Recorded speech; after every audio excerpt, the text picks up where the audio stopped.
All right, let's call the February 17th refer council business meeting to order. Yeah, I see Bob and Barb right there. Ms. Brown, will you call the roll? Absolutely. Council President Fred Bush. Here. Council Vice President Michelle Panopoulos. Here. Councilmember Barbara Fortner. Here. Councilmember Rob McGreevy. Here. Councilmember Cindy Rickards. Here. Councilmember Bob Weisberg. Here. Councilmember Ira Winston. Here. Mayor Andrea Deutsch. Here. All right. Ms. Rickards, will you lead us in the pledge?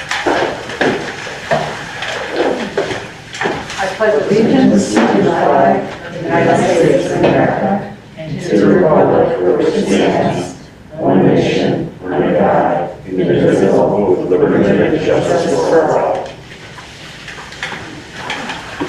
All right.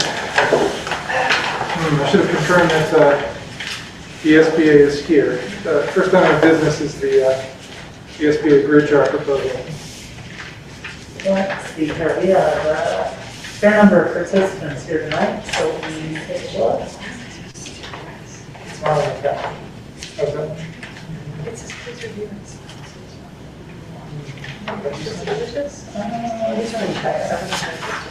Is it Stephen Reynolds? The folks from VSBA could unmute yourselves and say hi for a sec. Oh, there's Matt. Okay. It's not the,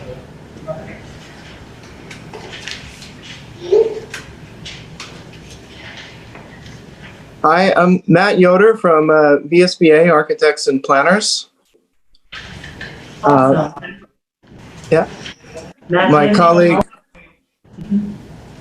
My colleagues Jeremy Tenenbaum and Dan McCoubry should also be on the call. Dan is just connected under the name Gene McCoubry. Okay.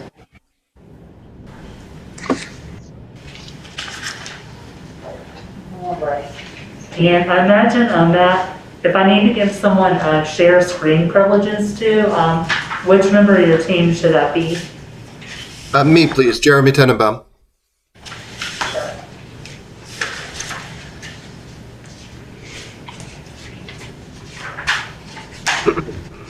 Yeah. Good evening. all right, and for all those who are interested in making public comment, we're going to have this presentation first. We will not take any substantive votes on it until after public comment has been made. But we may vote to put an agenda item into place after this presentation. All right, Jeremy, you should have the ability to share your screen. I do. May I start sharing now?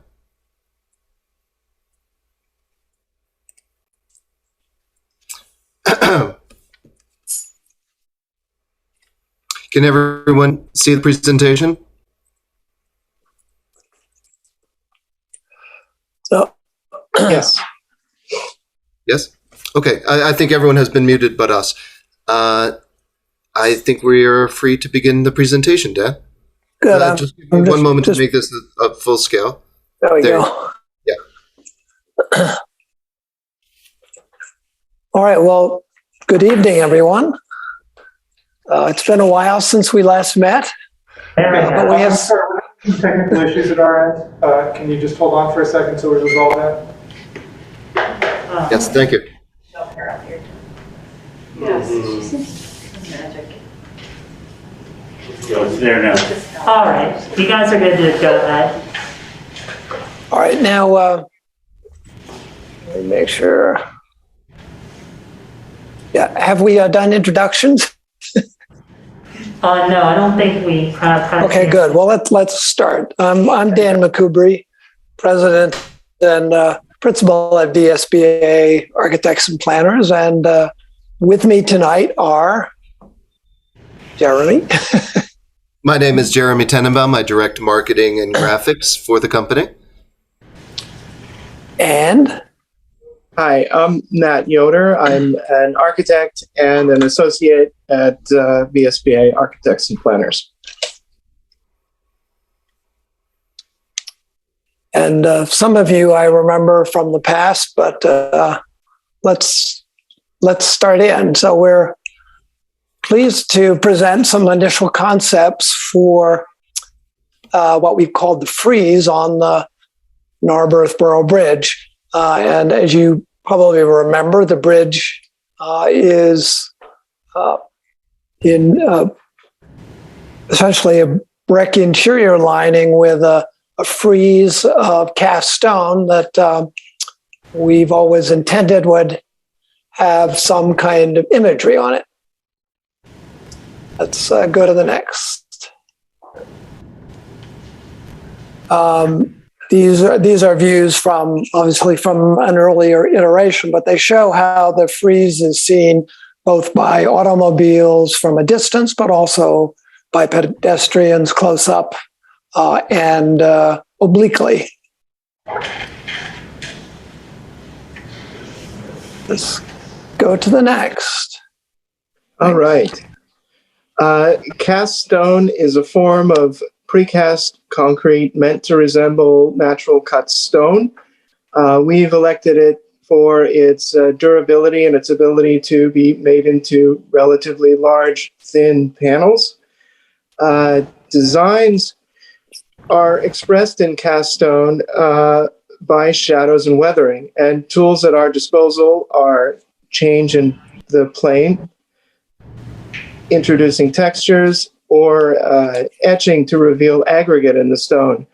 This slide shows several examples of cast stone, and then in the upper right-hand corner is an example of cut stone that our firm did for Curtis Institute of Music. But it shows a range of possibility within the stone. Next.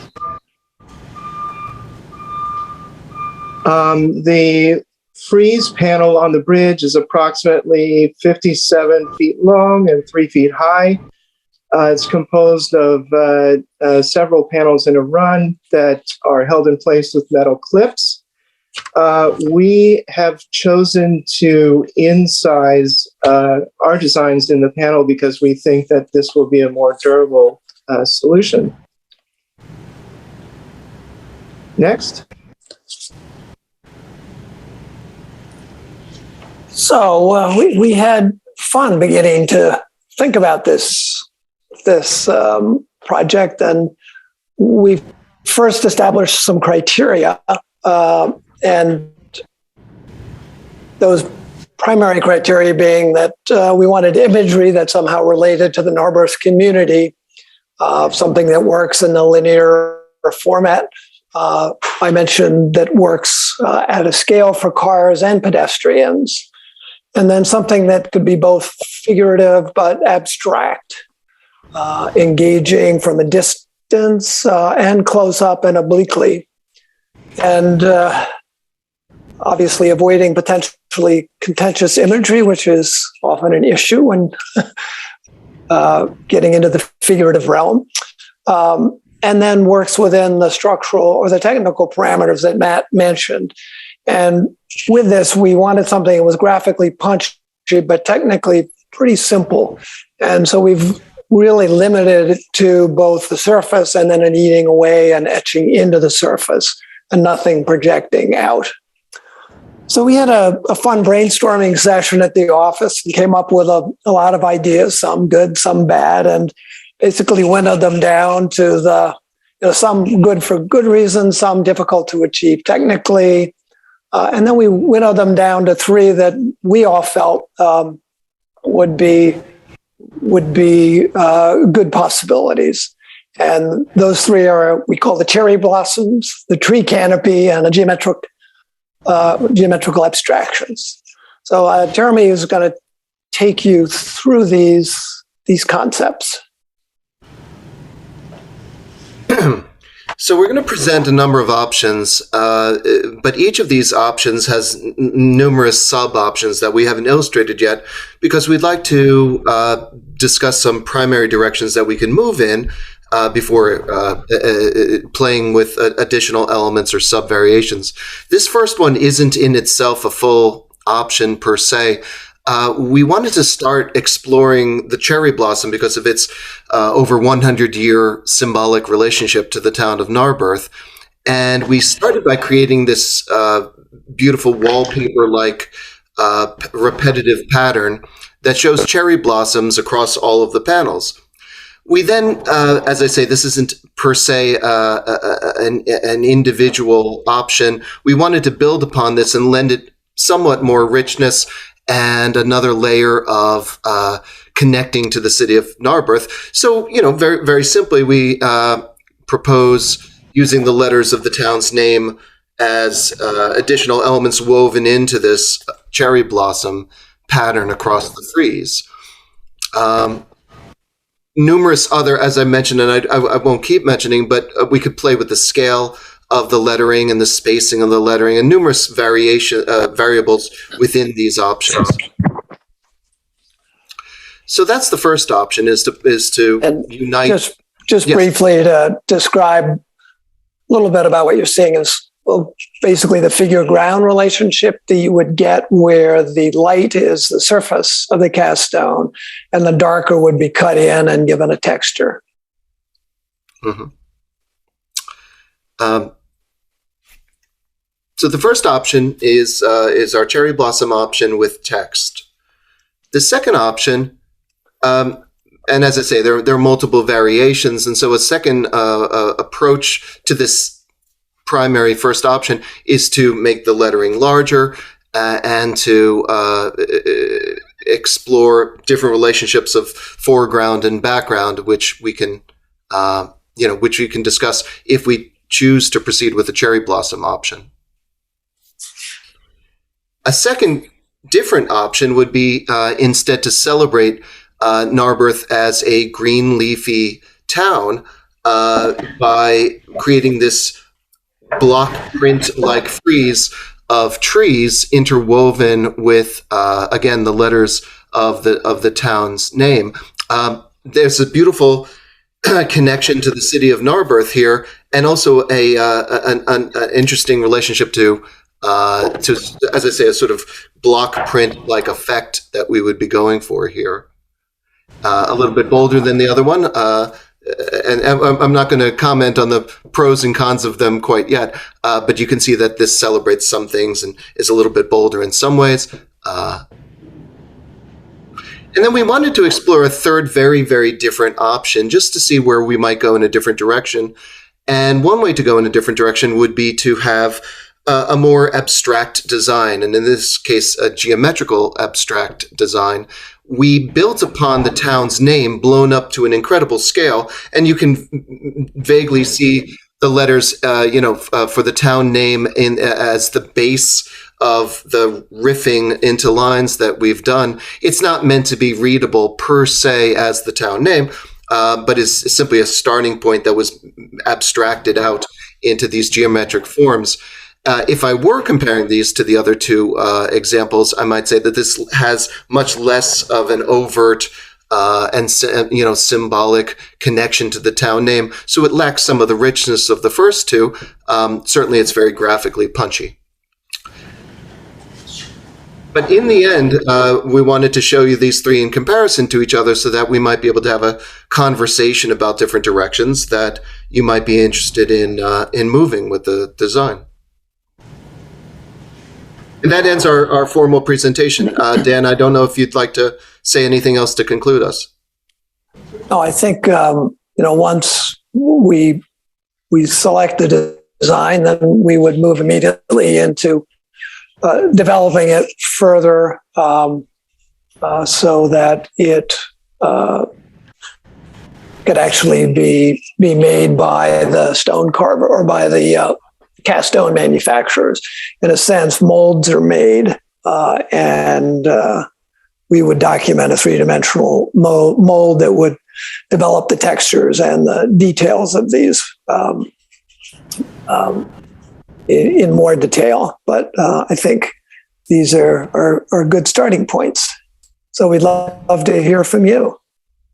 And may I just also say that we can leave it on this screen if you'd like to talk to this screen or ask questions. I'm happy to navigate back to earlier slides if you'd like to see detailed views of any of them.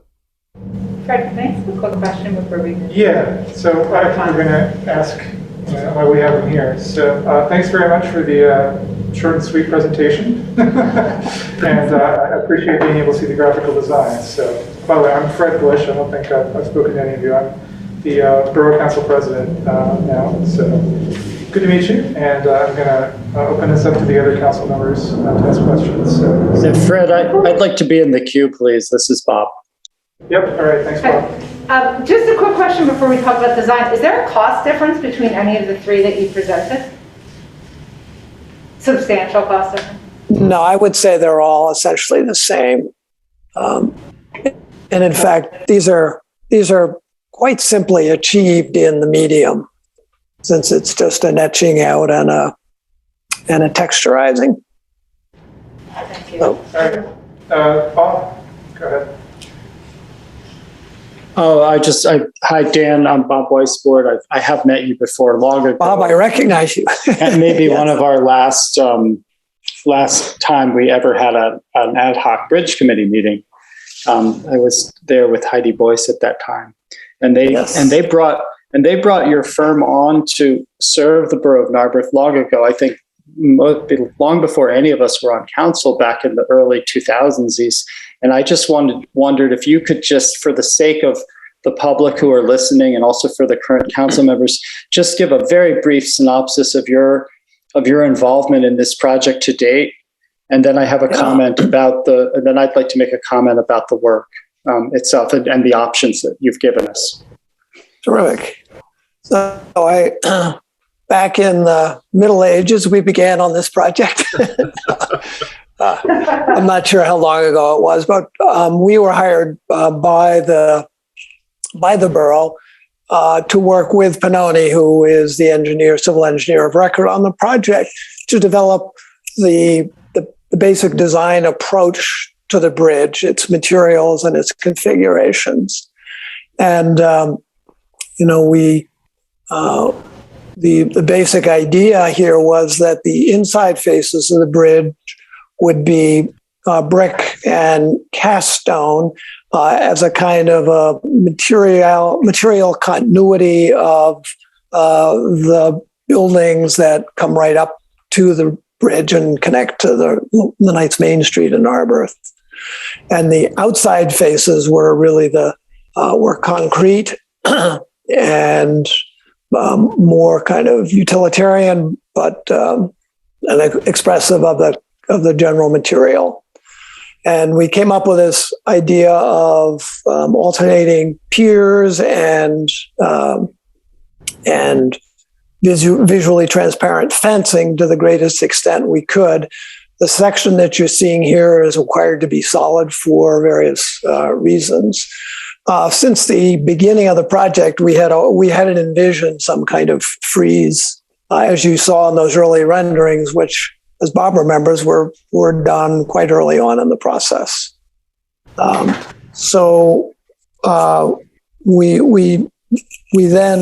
assisted the borough in the possible commissioning of an artist to do the project, and I think there was difficulty, perhaps reining them in, but we're happy to be able to come back to this original design idea we had and giving you some options for what could fill the blank canvas.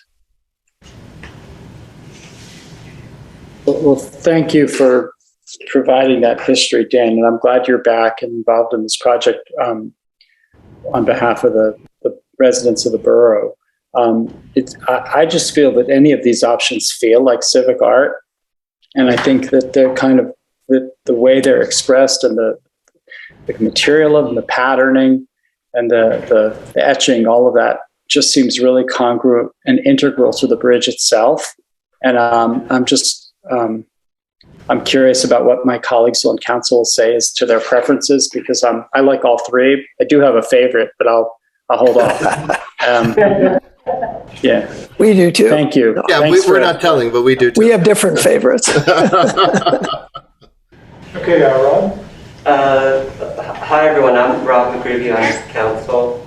Thank you. I really have admired your work around the city, and the Lenfest addition to Curtis is striking to me because it's just the lettering itself that's so artistic. So I was curious about the lettering, say in option 2 or option 1. You know, if there must be so many considerations just with the lettering in terms of the font and how it's designed. So, I mean, is this the font that you would settle on, or are there other options in the fonts? Dan, would you like to address that, or? Yeah, I think there are certainly other options in the font, and you know, I would say, oh gosh, these look kind of blobby. Can you thin them up a little bit? And so I think there is a lot of work that we would do to kind of refine the sort of the quality and the actual typeface of the lettering. I think graphically that the sans serif fonts are probably preferable, but I think there is a lot of a study that we could do about, you know, how thick they actually are. Mm-hmm. Jeremy, would you agree with that? I would agree with that. Absolutely. What I would say is that we didn't, there were so many different directions that we could go in, so many different ways of exploring sub options, that we wanted to try to keep some similarities between these three options with the sans serif fonts. We didn't experiment with differences of font between 1B and 2, primarily because we wanted to explore that primary difference between those two options. So we haven't explored here a variety of font options, though, as Dan said, you know, we certainly internally said that whichever direction is chosen, we would want to explore different refinements of the fonts. Yeah. I think, for instance, if you look at option 2, the letters predominate a little more than the trees, and maybe we would, you know, like to make it a little more ambiguous or a little more of a balance between the graphic quality of the tree and the letter. I think in the upper one, for instance, the letters are smaller there in option 1. And, you know, maybe they're a little too small. So, though it's worth pointing out that we see a scale figure in some of the earlier images, the earlier slides. The N is in fact the height of a person's head and torso, upper torso. So they're very large. They just appear here on the screen a little bit smaller. Thank you. Cindy? I have a clear favorite, but I guess my question is more about timeline and process. Do we have time to put this out to the public to vote? I mean, do we have a week or two to get feedback? Because I have the same concern that 7 of us are choosing this beautiful art that's going to live on for a century. If I can answer that question. So I thought that might be something that will come up tonight. So when I met with our engineer and PennDOT back on Tuesday, I asked them, like, when do you think council absolutely needs to make a decision by to avoid holding up the project? And they did tell me that 1 month would be fine. So if council makes a decision at its March business meeting, that's fine. If council decides tonight that they want to allow for some public input period between now and then. Thanks. And we're not giving our votes, are we, Fred? Well, let's ask questions of the folks here, and then I don't think we need to be. Thanks. This time, does anybody else want to ask a question of the architects? I can't see Barbara or Mayor Deutsch. I can't see you. Do you have any questions?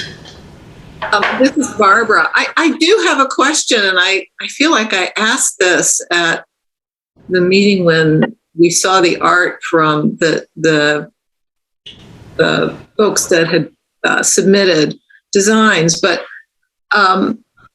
I don't know the answer to it, and I feel like I should know.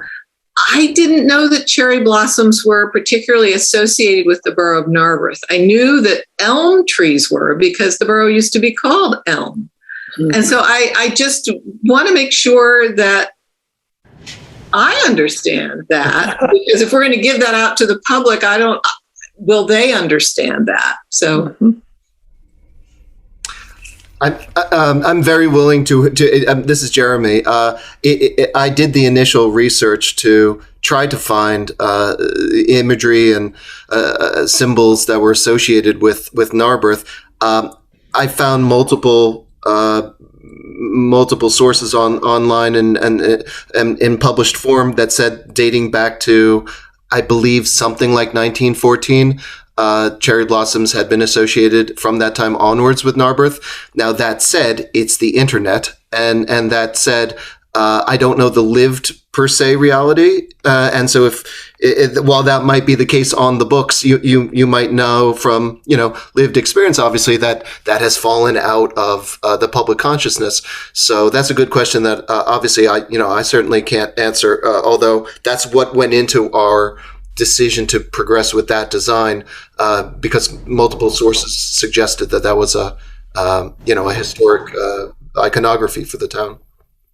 One of the sources also suggested crab apples, and we thought the cherry blossoms favorable to crab apples. I felt the same way when we were coming up with our designs. Thank you.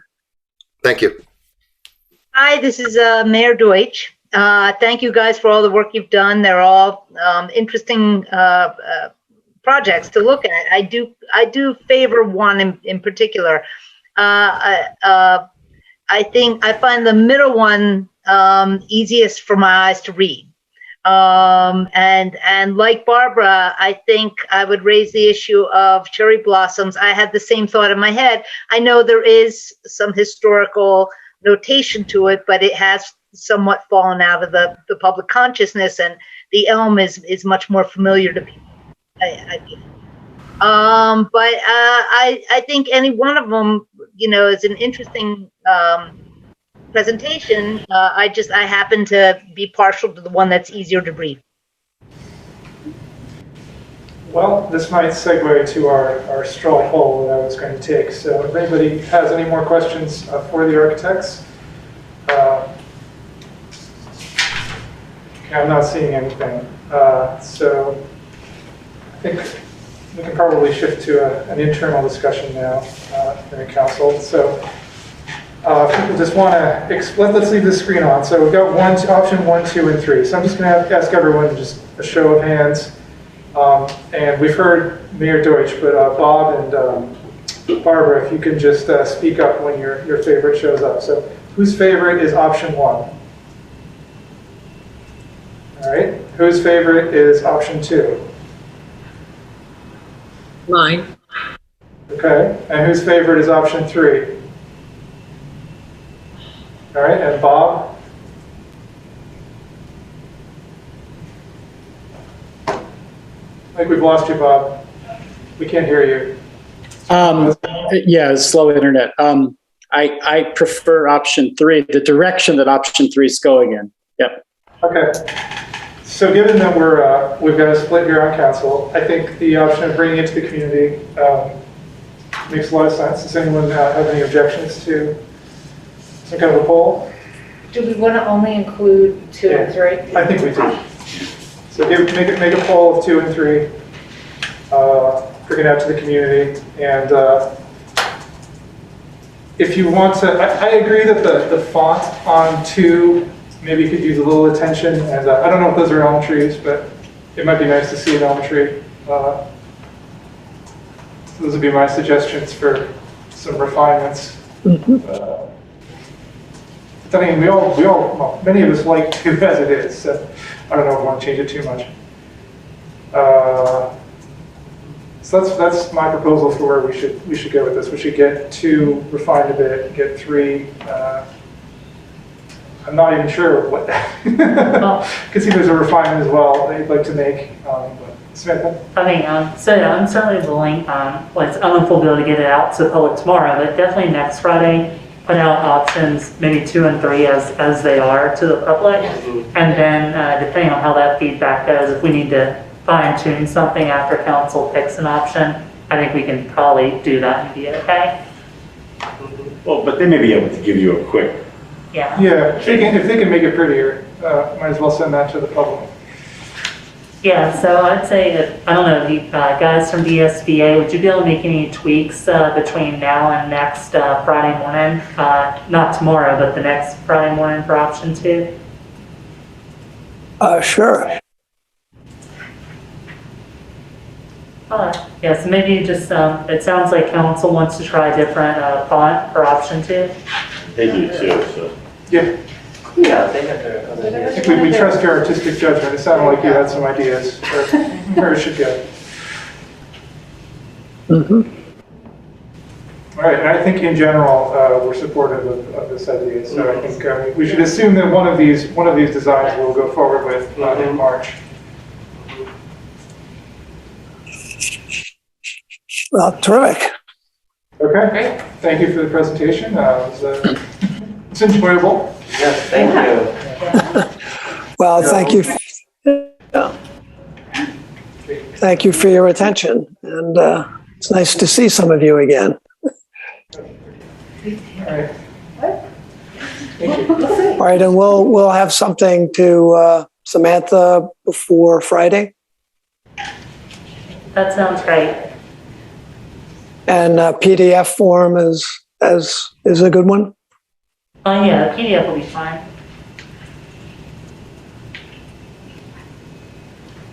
All right. Thank you so much. Thank you. All right, well, thanks all. Thank you.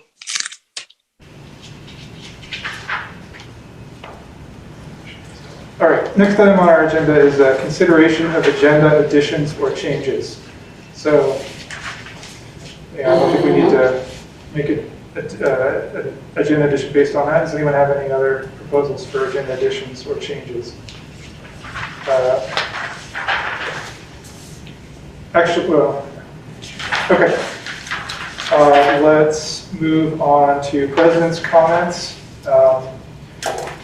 It is exciting to be moving along with decisions for the bridge. We had this presentation just now on the bridge art, but we also have 2 other action items that are going to keep us proceeding along the process to getting the bridge replaced. And it's exciting to be moving along with sidewalk maintenance regulations. This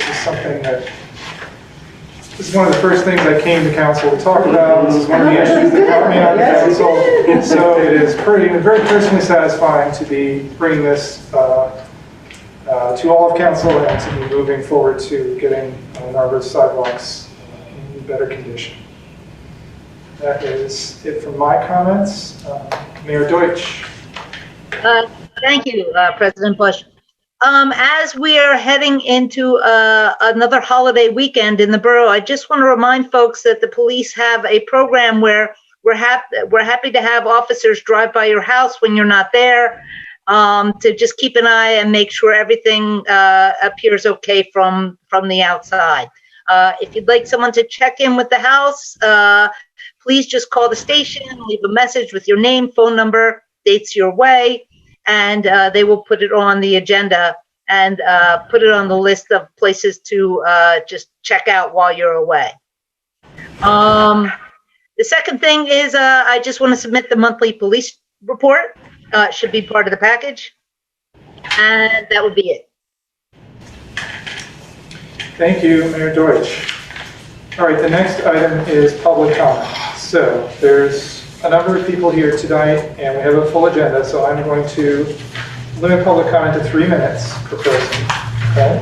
So you say your name, your address, and then I'll start the timer.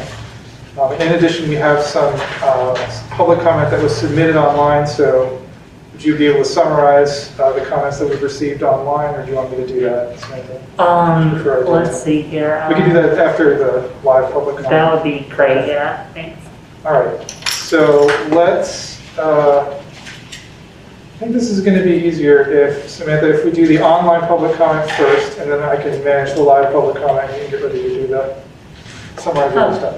So let's do the online public comment from people who are waiting in the Zoom room, and then we will do the public comment from folks who are here at Borough Hall.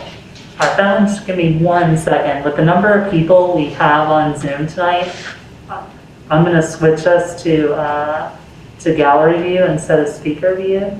All right. So that way I can see everyone.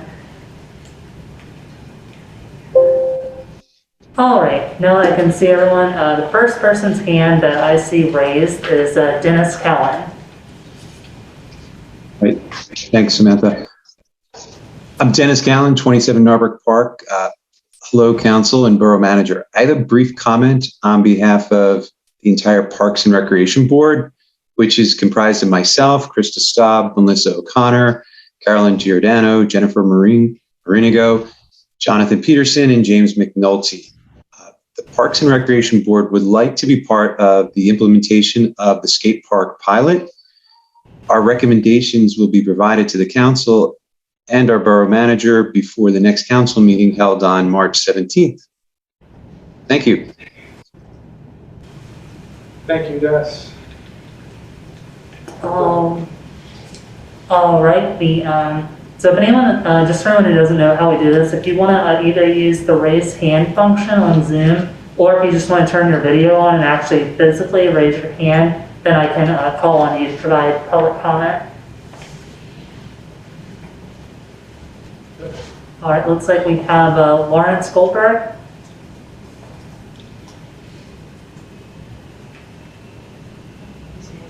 We can't hear you, Lawrence. Here we go. Good evening, everybody. I want to start with a question for y'all, and it's a honest question, not a rhetorical one, and I'd love to hear your answers or feedback later on in the meeting or at another meeting. That is, whether you're a new member or you've been on the council for a number of years, I'm really interested in what your vision is for the borough. Scratching my head for the last 2 or so years regarding the 201 Sabine issue and wrap my head around what the end game is and what the vision is for the borough and where we're going. I honestly would be interested in hearing from borough council members what they would like to see our borough to look like in 10, 20 years down the road. As an example, take a walk down Haverford Avenue today, down the downtown area, and you see all the new dense development that fit into your vision of the borough. Is that a conscious choice that's being made or been made by previous council or previous staff members to bring density into the borough and to bring lots of modern, high density housing and new commercial development in?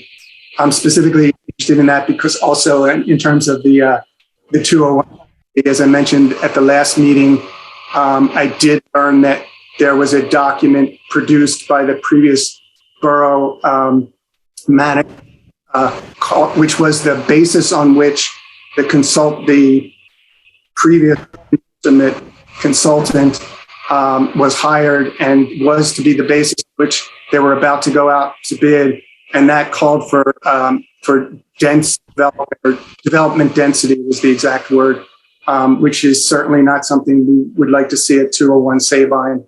So would love to get some feedback from council members on what you do or don't want to see in the borough in the coming years. Thank you.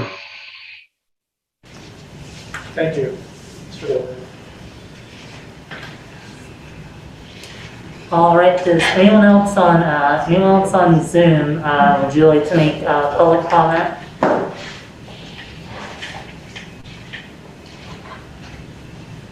All right, I think that's everyone on Zoom who wishes to make public comment. All right, let's go to the folks who are here in Borough Hall. So we'll start on my left. So Ms. Staub. Krista Staub, just looking forward to working with the council with Parks and Rec. I yield the rest of my time to Carol Rice now. It's not usually, I mean, it's still going to be 3 minutes, but do you have anything else you want to add? That's all. Okay. Thank you. Yeah. All right. I'm going to go next, Carol Scanlon, 224 Sabine. Not included in my time, I want to tell you about the cherry blossoms. The cherry blossoms that are referred to in the meeting or in the literature is from the cherry blossoms that were given from the TAP administration to Sabine Park. And that's where the cherry blossoms come from. Thank you. No problem. But my comment is addressing the plan for 201. So council's asked the public many times what we want for Sabine Park. We want, the voices are clear, we want open space. Narberth has a unique opportunity to take a piece of land on its 201 Sabine and make it into a 3.7 acre park corner to corner. Friends of Sabine Park's vision is to have this space be the only fully ADA park in the area. An ADA park is where children of all abilities can play together, interact, learn together, and embrace their differences, realizing that there are more similarities than differences. This is what our world needs, bringing diverse groups of people together. Already, Sabine Park is a magnet park because of the mature trees, the safety, welcoming environment, and its use as a dedicated playground rather than playing fields and a playground as an afterthought. I mean, can you imagine a park? Show place for our town, for the greater community, funded through grants and public support that would make Narberth a more desirous town to live, raise, and work, raise with families and work. 4 options for this property have been made public by council. 1 discusses building a new daycare center. My question is, why should we taxpayers fund a new daycare center for a private business? If we were funding a school that we would send our Narberth children to, that'd be a different story. But taxpayers should not have to be funding a new daycare center for a private entity. Then council is then contradicting itself by saying it wants to be out of the landlord business, but then going back into the landlord business with this new daycare center. Another option talks about taking down the school, but have you done impact studies on the lead, asbestos, and oil tanks? And what effect is that going to have on the neighbors in close proximity? The land was gifted to the community for the children of Narberth, not to private businesses. Residents want this property to be a park corner to corner. According to national standards for open space, ratio to residents of Narberth falls pathetically short of the standard. Council, you're also saying that the cost of keeping 201 is not sustainable. Well, if that's a sound financial reason, the motivation to be good students for our tax dollars would be to make it a park from corner to corner, because you will never lose money on investing in our community in future generations. Council is looking to hire a 4th consultant. Each of the past 3 have made recommendations that do not seem to have cohesive goals. They were parts of a puzzle. Will this council do its due diligence to put out competitive bids and hire firms? Because park projects cost more than the $20,000, so there's standards and parameters. HRG gave a good presentation, and they said they're the best in the state, but they also admitted that they have not done projects such as ours. When questioned at the rec board meeting, Kent couldn't give a solid example of something very similar to our project. Please conclude your remarks. I have about 30 more seconds. Lastly, I'll skip and I'll go lastly. In 1921, this playground, the field of 201, was given to the children of Narberth for a playground. It was a gift to the children of Narberth, not for business development. Narberth residents do not want development at 201. And I'd like to make a comment for Heidi Boyce at the Planning Commission. We do not want low-income housing there. And the talk of senior housing to go there. Yeah, Heidi Boyce said on the sidewalk, talking about low-income housing. If we wanted to put senior housing there, that's not the place. Senior housing should be downtown, where there's transportation, where there's shopping, not at the tall of the peak. Your 3 minutes are up, Carolyn. Thank you. Right here. Also, if I may add one kind of thought maybe for council about public comment. I think in general, public comment should be directed to Borough Council and not to any particular person, whether they're in attendance or not. Yeah, as a matter of etiquette, direct to Borough Council. We're the ones who are directing it to, not to. I'm sorry, I can't hear you. Please direct public comment to council and not other folks who are not in the room. But it's important the council to know that the planning commission was said, made a comment about low-income housing. Direct it to us rather than to her. I am directing to you saying, we don't want low-income housing, and that has been discussed with that property. We've heard your message. Thank you. It came through. Ms. Lasher? Yep, she's next. I'll go next. My name's Sarah Worth. I live on 210 Sabine Avenue. Frequently get mail for 201 Sabine Avenue, by the way. Nice people over there, but I'm like their personal mail lady. The council is now looking to hire a fourth consultant for this property. We've already had 3 consultants come through, but I don't understand why we now need more consulting on this project. We've been talking about and circling around for, feels like forever. Each of the past 3 have made recommendations that don't have any cohesive goals to one another. The council needs to do more due diligence and find the best firm that has great experience in a project like ours, not the next new consultant that has been dangled in front of us by management. It has not gone unnoticed that this is the fourth consultant council has engaged and are looking to hire and spent on for the same project. Municipality and townships have state regulations and mandates that need to be followed for bidding processes. Use those criteria, publish those to the community. Narberth residents, especially those of us on Sabine Avenue who face this property that we're discussing, I look out my front door and there it is. I don't want that to be anything more than a park. Corner to corner, for everyone to enjoy. I read a lot of the online letters that were submitted by residents and non-residents, and there were several people who mentioned having a skate park there for skateboarding. Now that it's in the Olympics, it's an officially recognized sport, so it's a good thing for kids to get outside and exercise. Having that open space allows our community to have an open space meeting, which we've experienced because of the COVID-19. Having ample space to meet with our neighbors was a very useful thing. And to take that away or not have that would be detrimental to the community, in my opinion.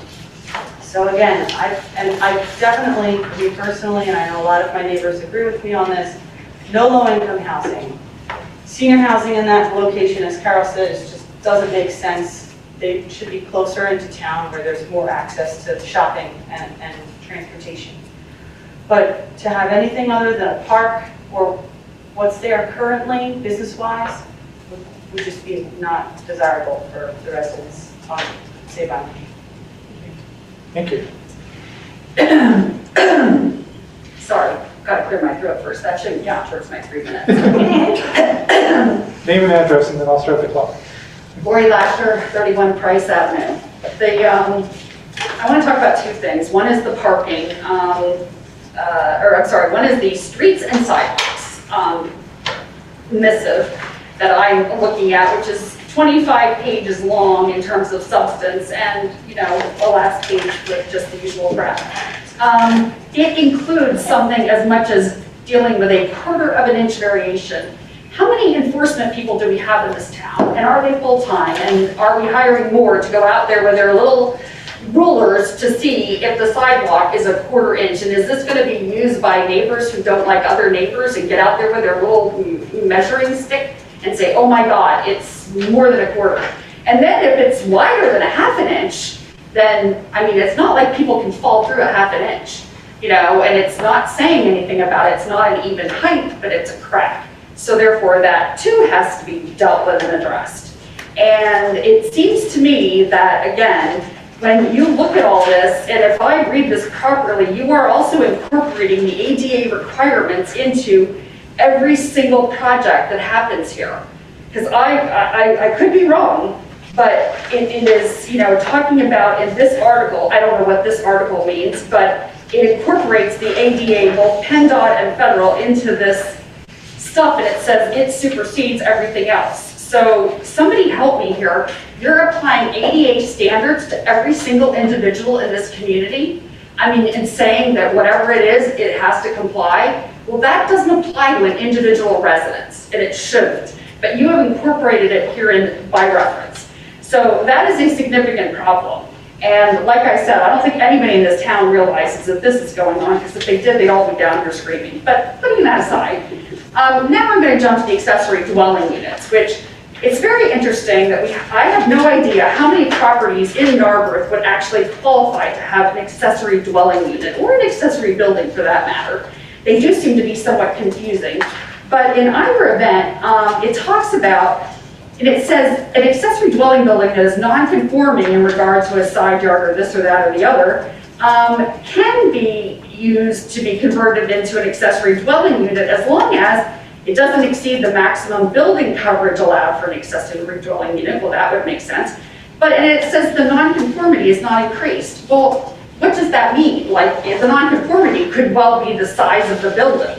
So is it that, or is it the fact that it's used for something else? I mean, I don't even know what to begin to make of that. Or maybe somebody else can do it. And also then we don't require any parking space. So we're basically saying, you know, more dwelling units, more people, you know, no parking needed. Well, if you look at this town, and I'm anxious to see the town after all these new apartments are in, but it seems to me that some further thought ought to be given to some of these things before they're just rammed through. And I strongly object to them being published, you know, and then adopted at the next meeting without further thought. All right, thank you. And when we come to the sidewalk maintenance agenda, we'll discuss some of the issues you brought up. All right, I believe that is everyone who's here for public comment. Thank you all. Next agenda item is the. I'm sorry. Sorry, we have public comment. Yes. Yeah. So there are two public comments in the separate public comments part on the Borough website. They are from Jean Buroff, who mentions her thoughts in regards to option 4 and option 3 for the 201 Sabine property, and then from David Box, who has some thoughts that kind of fit the mold along the lines of the option 5 for the 201 Sabine property. And again, those comments are available in their totality on the Borough website. Right, so those comments are near the agenda, in the meeting materials area of the Borough website, and that's where we'll put comments that have been submitted through email. We'll summarize them at the meeting, like we just heard, and we'll put the text of the comment on the Borough website, as long as they're submitted. How long in advance? I think the Friday before the meeting. Friday before the meeting, all right. So if you submit them the Friday before the meeting, they'll be available for the next meeting. All right, thank you for that, Ms. Ryan. Is that everything that was submitted online? Okay. So, next item is the consent agenda. I'd like to make a motion about the consent agenda. I have one thing to add once we do. I move that we approve the consent agenda items A through G. And I'd like to make an amendment on the minutes. Let's see, minutes of the January 17th meeting. Sorry, I went to the wrong spot.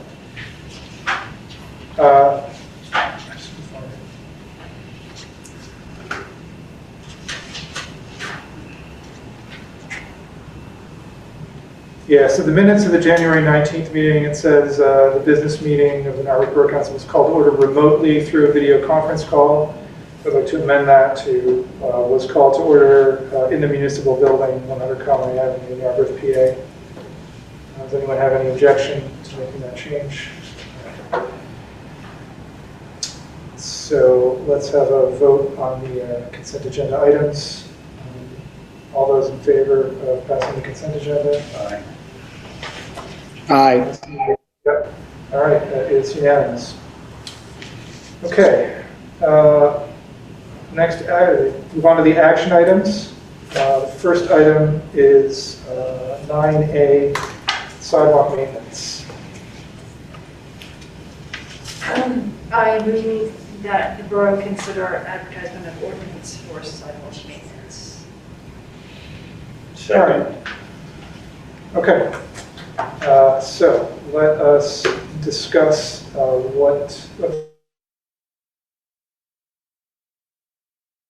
I think, and then I'll probably need Solicitor Walker to help fill in some gaps here. So the purpose of this ordinance, the borough's comprehensive plan calls for the borough to adopt more stringent regulations around this and do a sidewalk inspection program. So in multiple meetings with the borough's infrastructure committee, we talked through how that might look and how that might work. One of the specific challenges that Borough's existing sidewalk ordinance has a lack of specificity in regards to We've lost audio if anyone can hear us. Can you hear us now? It just shifted from red to clear. Can you hear us now? Now we can. All right, so, okay, you want me to do that all over again, or? Yeah, we couldn't hear any of it. Okay, Samantha, as we summarize. We lost the audio when Michelle Carroll took over hosting, and then hosting went back to Samantha Bryan after that or something. There was a switch in hosting, and that's when we lost all the audio. Okay, yeah, we have to, there's people in the community, it's not just council members. We need to do this again. All right, so I lost audio when I was talking about how the process would actually work.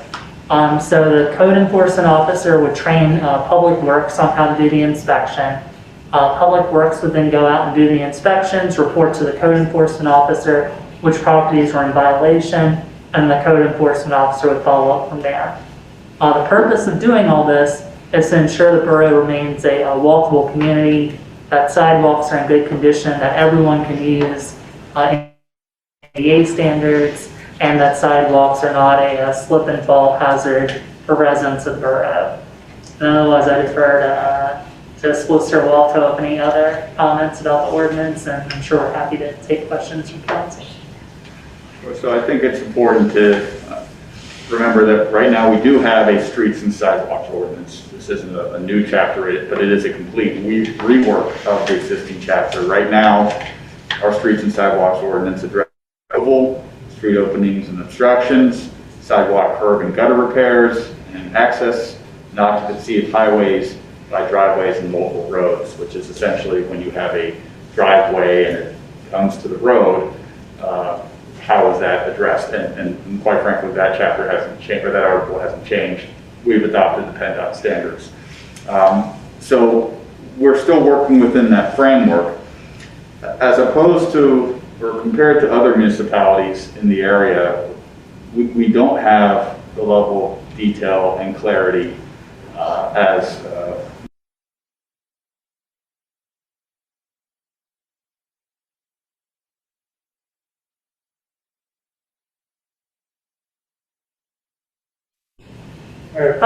We apologize to everyone online. We're working to resolve the issue on our end. Let's see, so Ms. Bryan, who's speaking last? I just give an overview. Again, a complete rewrite. A lot of work has gone in over the last couple of months, but I believe it's the infrastructure committee, is that correct, Vice President Kananopoulos? So yes. The committee's done a lot of work and reviews at those public meetings, working with borough administration, working with borough engineer, and working with public works significantly too, because this really impacts public works and their abilities to plow the streets and keep the sidewalks clear. So we do have the snow and ice removal standards that are pretty standard throughout Montgomery County, what's required. We have identified additional encroachment and obstructions regulations. For example, if you have hedges and bushes that are hanging over the sidewalk, this addresses that to make sure that the sidewalks and street branches hanging too low are clear. In addition to just people leaving trash outside on the sidewalk as well. That we have, again, the defective sidewalk and curb replacement standards. Those are already in effect. There is some additional detail, but those are already here. The right-of-way occupancy and excavation, as I mentioned, if someone's trying to get a permit to tear up the roads or sidewalks, process they have to go through. As council may recall, you've adopted an outdoor dining ordinance. That is also in here. There was a slight change to that ordinance regarding residential buffering to provide for more screening. That's not as significant, probably an unrealistic standard. There's some more realistic standard that still provides for screening if that situation was to come up. Again, it adopts the PennDOT standard as it did before for accessing or occupying highways by driveways, and we did provide for a specific appeal. You are issued a permit or you disagree with the zoning officer, then you would appeal to the UCC Appeals Board. So this addresses situations when a sidewalk is constructed that would be under the Saldo code for standards. But if there are inspections upon a sale, if the sidewalk is falling apart, it needs to be put back into a standard with standard widths and curving. But it isn't a situation where anyone who has a pre-existing sidewalk that's not a danger is going to have to go around and change it. It's only if there is a sale and it's inspected and it doesn't pass the inspection upon the certificate of occupancy or through the construction process. All right, and just to respond to a couple of the issues that Ms. Lasher brought up. So we do have that, let's see, the 44611B, which specifies problems with the sidewalk that would require resolution, a difference in elevation more than a 1/4 inch, a crack within a block that's a 1/2 inch more in width, or a block where the concrete finish is breaking. So I believe these are the same standards that Lower Marion has in place, right? That's where we got these standards. That is correct. And again, that would be inspected upon the sale of a property. And again, at that point in time, that would be part of the inspection process to see if it meets those requirements. And if it doesn't, it would have to be repaired in order for that certificate of occupancy to be issued. Okay. But I thought that this was also something that we would... Yeah, it would also apply to ongoing maintenance. So I know council's also talking about the UNO, update UNO ordinance.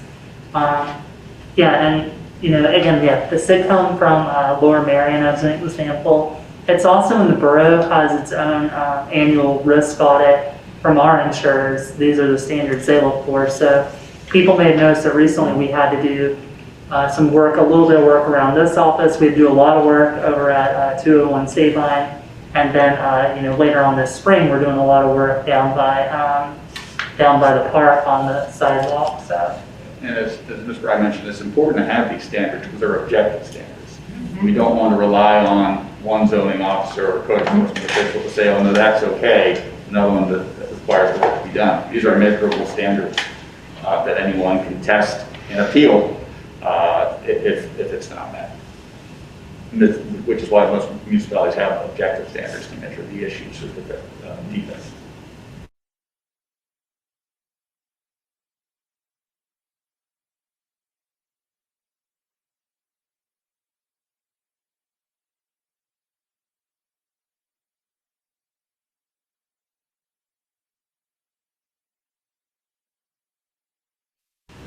Good. All right, sorry to everybody online. Right now we've disconnected the video in this room, so folks who are attending online, so Mayor Deutsch and Barbara and Bob, if you'd like to speak up on something,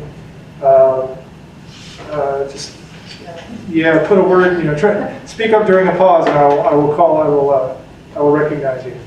Will do. All right. Okay.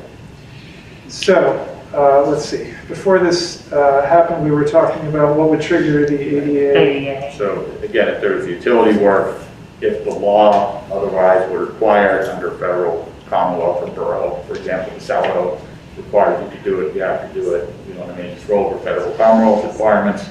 And then if that replacement is the sole remedy that could be done to make sure that that is a safe thoroughfare for passing. And again, that's if you are obtaining a permit to open the street or the sidewalk. So it isn't a retrofitting of all of the sidewalks within the borough. Okay. And then if I may add a point of information, I'm happy as well to dialogue with anyone who has any questions outside the meeting as well. If there's something we don't cover that someone has a concern about.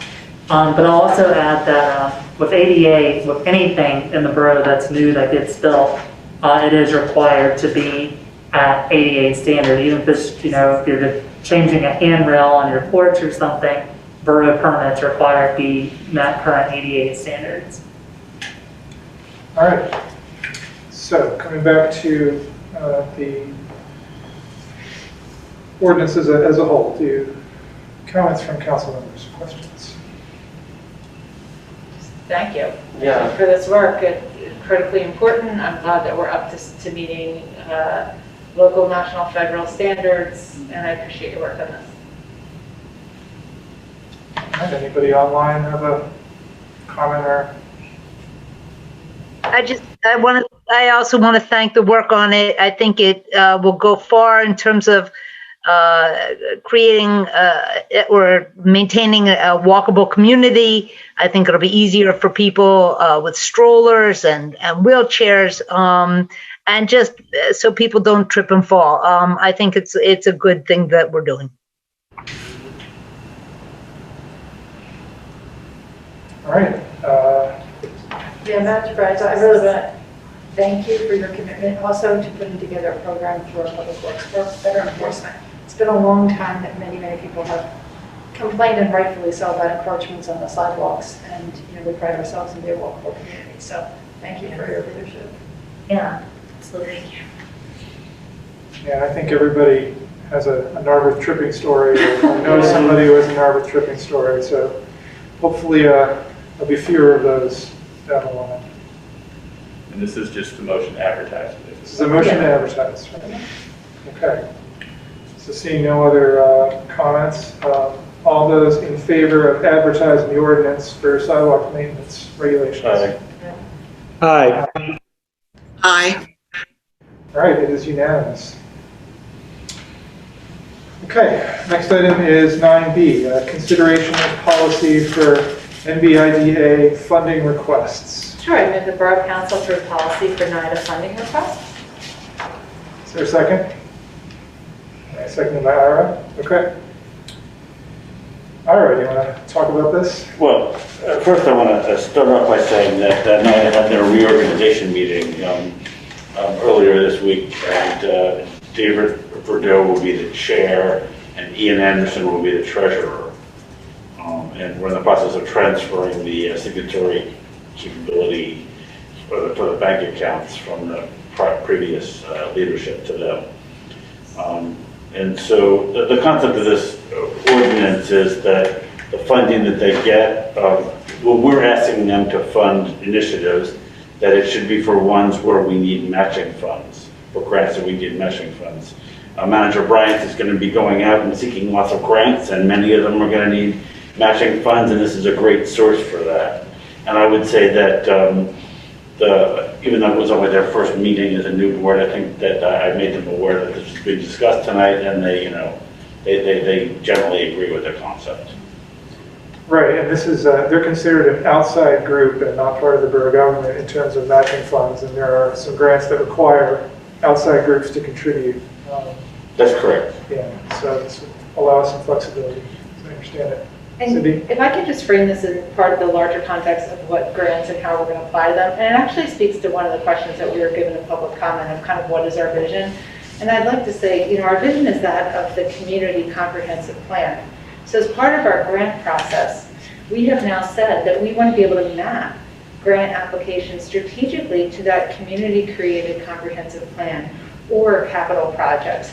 So we're seeing kind of a closing of a loop and a structure that was really community authored, community voted upon and supported, and saying, we want to be strategic in leveraging that. I just want to underscore the grant policy there. Thank you.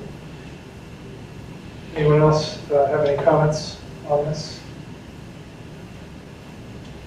All right. All those in favor of this policy change for NIDA funding requests? Aye. Aye.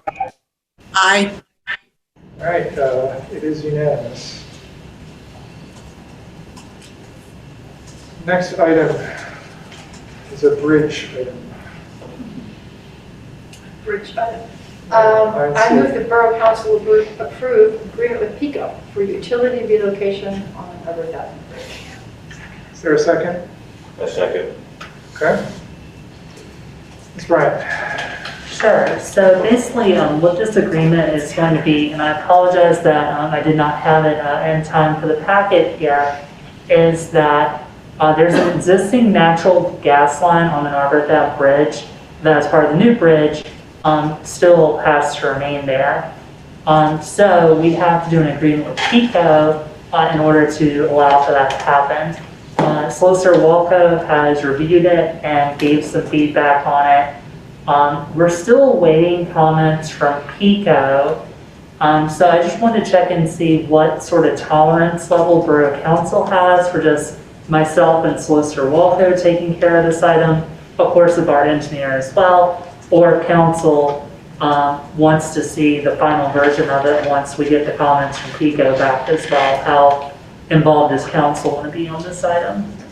The one thing I would add to that is, one of the questions I did ask to make sure was that none of the pipes or whatever have you, conduit, would interfere with the mural or the panels there. And it would not be behind it. I mean, is this going to cause an outage, or is this going to cause significant, is this going to be a huge expense to the borough, or is this covered by the? Yeah, it's all part of the grant, yeah. Okay. Do any council members have any concerns with Ms. Bryant and Mr. Walco handling this? No, I would think that would expedite the process. You know, I'd rather not wait for another meeting if we don't need to. You know. Yeah, great. And these are, you know, form agreements that PICO uses. You try to get a little specific put in if you have concerns, but they're not too negotiated. It's PICO. But we are looking out for the borough's best interest. All right, anybody online have any concerns here? Okay. And we're also making sure that whatever PICO wants to do is okay with Amtrak, who we have the easement with, so that our easement with Amtrak is not impacted by the easement with PICO, which is, again, is already there. Yeah, I really do not want to be dealing with both PICO and Amtrak at the same time. This sounds like a job for a professional. All right. Ira. No, I'm voting. You're voting? All right. All right, so it sounds like the consensus of council is that, okay. All those in favor of having Ms. Bryant and Mr. Walco negotiate this agreement with PICO for utility relocation on the Narberth Avenue Bridge? Aye. Aye. All right. Bob raised his Bob hand. raised his hand. Okay, great. So this is. Aye. Thank you. And thanks, everyone. Next item is Moore Bridge. I move the Borough Council approve design plans for the Narberth Avenue Bridge. Is there a second? Well, maybe we, Can we amend? let's, there's no second right now. Let's get a little more information about that. Can you restate the motion? We didn't hear it. Sure. I move the Borough Council approves design plans for the Narberth Avenue Bridge. It's true, these were not in the packet. They're not in the packet, but we can't talk about it without somebody seconding it, so we That's can talk right. about it. I'll second it. Let's have a discussion. I'm just in the dark. Yeah, I'm not asking council to approve this tonight. So what happened was there's a supplement. So part of the electrical sort of stuff going on there, there's a subcontractor that we're working with in order to get materials done for that. We got all those materials near the end of last week, and then PennDOT had review and comments on it, hence why it's not here for council tonight. So I'm very comfortable if council wants to table this item, because we'll need to incorporate the comments from PennDOT before council has something to approve. In addition, I wanted to bring to council's attention that I have asked Pannoni to provide more of a holistic status update on the bridge for your March work session. And I'll see about having someone from Pannoni in addition to myself there to speak to that and answer any questions council might have about where the bridge is. But the the short answer on it is everything I've heard so far is by the end of the summer we'll be out, we'll be out to bid and have a contractor selected. But I look forward to talking more about it with council at the March work session if that's acceptable to council leadership. All right, so coming back to this item, anyone like to make a motion to table in light of Ms. Bryant's comments? I move to table. Okay, is there a second? I'll second that. All those in favor of tabling this till later? Aye. I see at least 4 votes, okay. Aye. This motion is tabled. Item E, ADUs. I move the Borough Council approve advertisement of ordinance for ADUs. A second. Okay. Michelle seconds. All right. Samantha, go ahead. I would actually like to recommend to council, I'm very grateful that the chair of our planning commission, Mr. Todd Bressi, is on the Zoom call with us. And he also earlier today submitted a letter that was added to the packet with some of the thoughts of the planning commission on this ordinance. So Todd, if you're up for maybe speaking for a few minutes, and then maybe our solicitor can provide some information, and then we're happy to hear what council has to say. Sure. All right. Thank you, Todd. Can you hear us? Yes, I can. At the moment. Okay. We can hear you. So go ahead. Well, thank you for the opportunity to speak to you tonight. I believe since the motion is about the accessory dwelling units, that's probably the topic to focus on. I'll simply say by way of background, this item has been before council several times. It's been before the planning commission for about 7 or 8 months running now. And I think, I'll follow your guidance, Council President. I'd be happy simply to answer your questions at this point. I don't know that an overview is necessary. I'll approach it however you'd like. Well, maybe you can tell us if there have been significant changes that have been made since the last time we saw this. Not tremendously. I think that one of the more significant changes that was made has to do with the addition of a provision that owner occupancy of either the primary house or building or the accessory dwelling unit would be a prerequisite for this to occur. You'll recall the Planning Commission did not recommend that was necessary, but in one of the earlier council meetings where this was discussed, we sensed that council was interested in having that kind of requirement, and so this ordinance includes that requirement. I think that's probably the most significant change since you saw it last. All right, and we had a question during. Sorry, go ahead. I believe that if you recall, council did see this ordinance essentially at the last council meeting, but it was combined with what we call the infill ordinance. So that has been separated, but the content is the same, including that provision. I'm happy to do an overview of just the high points of it if council would like that's in there. One of the changes since it was last before council in the end of January meeting is that we added additional language to clarify that the accessory dwelling unit does need to obtain the certificate of occupancy and be registered with the borough, so the borough knows that people are there, and that there should be, or there needs to be a special address for that unit as well, whether it's an A or something to identify something else there. And that's really important from a health, safety, welfare, and emergency services response. If they get a call, they're going to need to know to go to either the dwelling unit or the principal unit, and that there are people living there. So it's just a small change from the addition. Go ahead, Ira. So, Todd, maybe you could just highlight for a couple of seconds the debate about 1800s. Oh, I'm sorry, that's the other. Sorry, everyone, I withdrawn. Okay. So this is again the accessory dwelling units that are only permitted in the second or third lot layer residential district. There's only one permitted per lot, so there'd be 2 dwellings, the principal dwelling and accessory dwelling permitted per lot. There is a maximum building coverage of 600 square feet. Now again, that doesn't apply if you already have a non-conforming accessory building that could be converted into an accessory dwelling.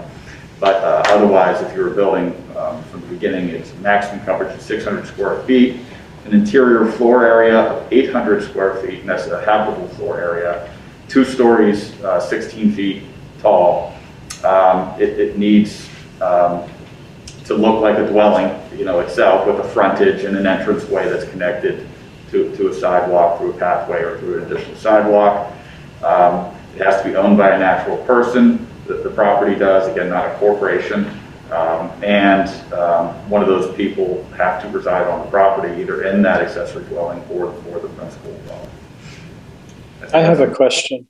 And again, and there is not additional parking related. There was a comment about that, and that is correct. There's no additional parking required. All right, Bob? I suppose my question's for Mr. Bressi, but also for the purpose of discussion, if there's an appetite for discussion. It has to do with the footprint, the 600 square foot, the allowance of a 600 square foot footprint. It seems to me that that's essentially like the same footprint as a 3-car garage. If a garage is 20 by 30, and that would say, assuming that a parking space is 10 by 20, a 2-car garage would be a 20 by 20 structure, and a 3-car garage would be a 20 by 30 structure. That just seems pretty large to me for an accessory dwelling unit. And I'm wondering if anybody else may see it that way. A 2-car garage is a 20 by 20 building, but I guess I'd like to hear the Planning Commission's ruminations and thoughts behind that dimension. Mm-hmm.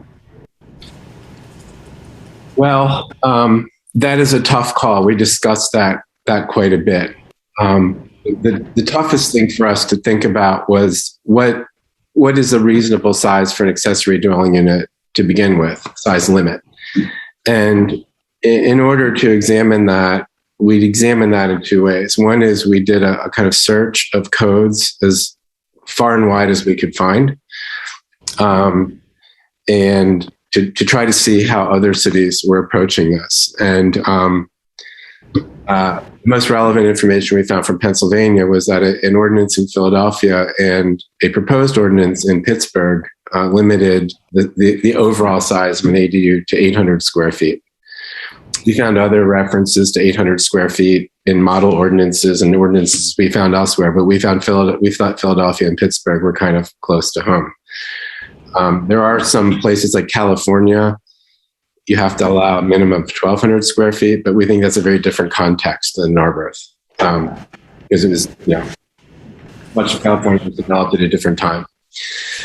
So we thought 800 feet was pretty reasonable. The other way we looked at it is we took about a half dozen properties throughout the borough, just sort of sketched what different configurations of ADUs and sizes would look like in terms of the ground plane, and became convinced that 800 feet was not unreasonable overall for an overall size. It did seem big though for a single floor building. So that's why we have the 600 square feet on the ground floor with an allowance of 200 feet potentially in a loft or an upper level, so that you'd essentially get what you see now, the small garages with the peaked roof and the space above it. This is kind of what we were sort of had in mind when we came up with those numbers.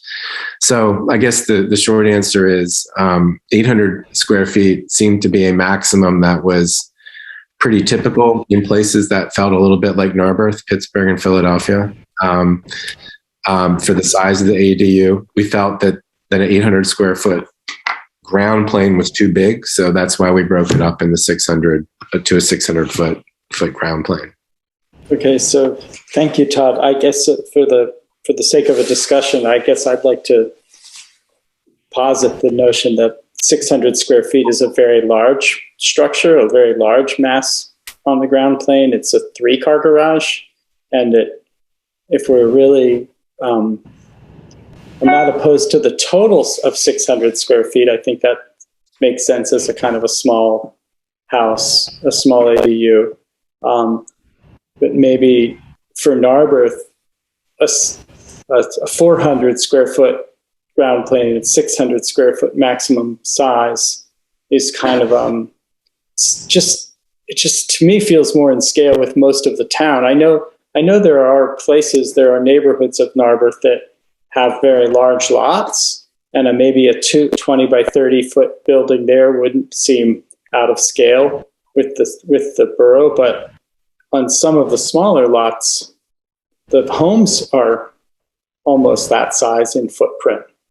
So those are my thoughts. And those are my only thoughts on this particular ordinance. Otherwise, I'm very much think it takes us in the right direction.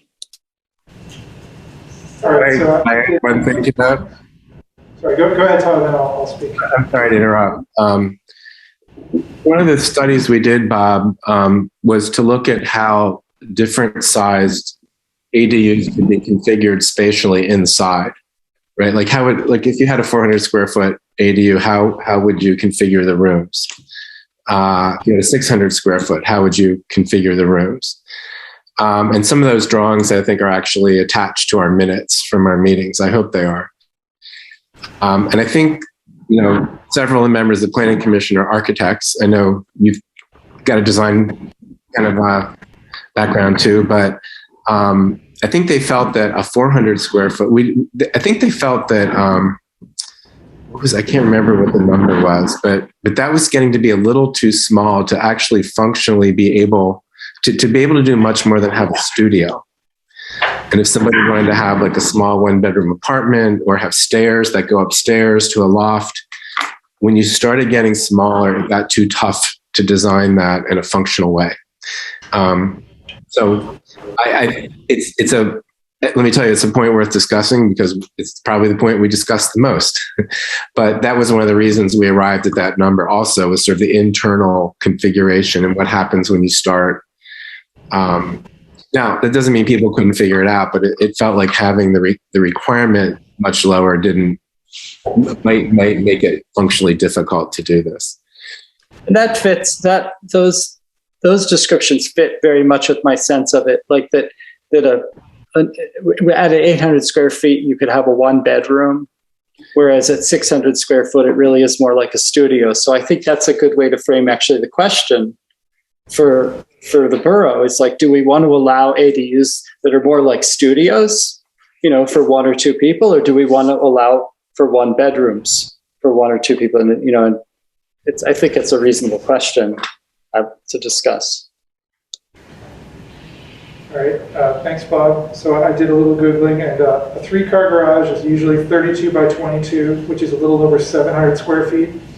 So this would be smaller than the average 3-car garage. For context, the room that many of us are sitting in right now in Borough Hall is also 32 by 22, it looks like. So this would be about 15% smaller, so like a sixth smaller. It's hard to imagine, but noticeably smaller than the room we're in right now in Borough Hall. I think it's also important to remember that the size of any of these ADUs is going to be constrained by lot coverage and impervious cover. So you can't put the maximum size on the smaller lots. It sort of scales automatically because of those limits. Okay. Yeah, actually, Michelle literally beat me to what I was just going to say there. But I also want to throw an anecdote in here. So as someone who has very recently been in the rental market, 1-bedroom apartments are generally 600 to 800 square feet. My apartment is probably like the smallest one in the building that I live in. That's a 1-bedroom. It's just below 600 square feet, and it's like just enough room for me and my 2 cats. So I would say, yeah, if you drop much below, and I think as Bob said, if you drop much below 600 square feet, you're looking much more at a studio as opposed to a 1-bedroom. Well, I guess you just have to think a little bit about who we think will live in these. And I think it's going to be, a lot, especially the way it's worded, a relative. Mm-hmm. Right, so. Grandparents. Right, so they might have someone over, they need a little room to spread out, Actually, can I comment? Because that almost perfectly tees up about my comment was. I think it's important to underscore for the public, too, that we're not increasing density with an ADU. That's not the mission. We're not looking to give people more opportunity to kind of do predatory rentals, but rather we are pointing directly back to that comprehensive plan. And John, you outlined this in the 3rd or 4th paragraph, and it speaks to your question this is for certain properties to encourage aging in place, affordable housing, extended family relationships. And the key to that and the sincerity of that is requiring a homeowner to be on the property, right? So in other words, maybe an older resident said the kids buy, to the house and they're in the ADU. Perhaps it's a parent who their adult children live there. The context of why we're doing this is important and key that the homeowner resides on one of the two properties. And also that they're a natural person. That they're A natural person. a natural person? Not a corporation. Oh, yes. Or an LLC. Correct. Which is usually what happens with the Airbnb situation. Absolutely, yeah, yes. Thank you, Cindy. Anyone else have, Rob, anything to add, or Barbara, spoken yet? No, I mean, with Michelle's point, there are not that many properties where you could build this larger size new construction. So I think more often we would see an existing structure be adapted, and that those size limits. Todd, can you remind me, are there limits on the existing structure size?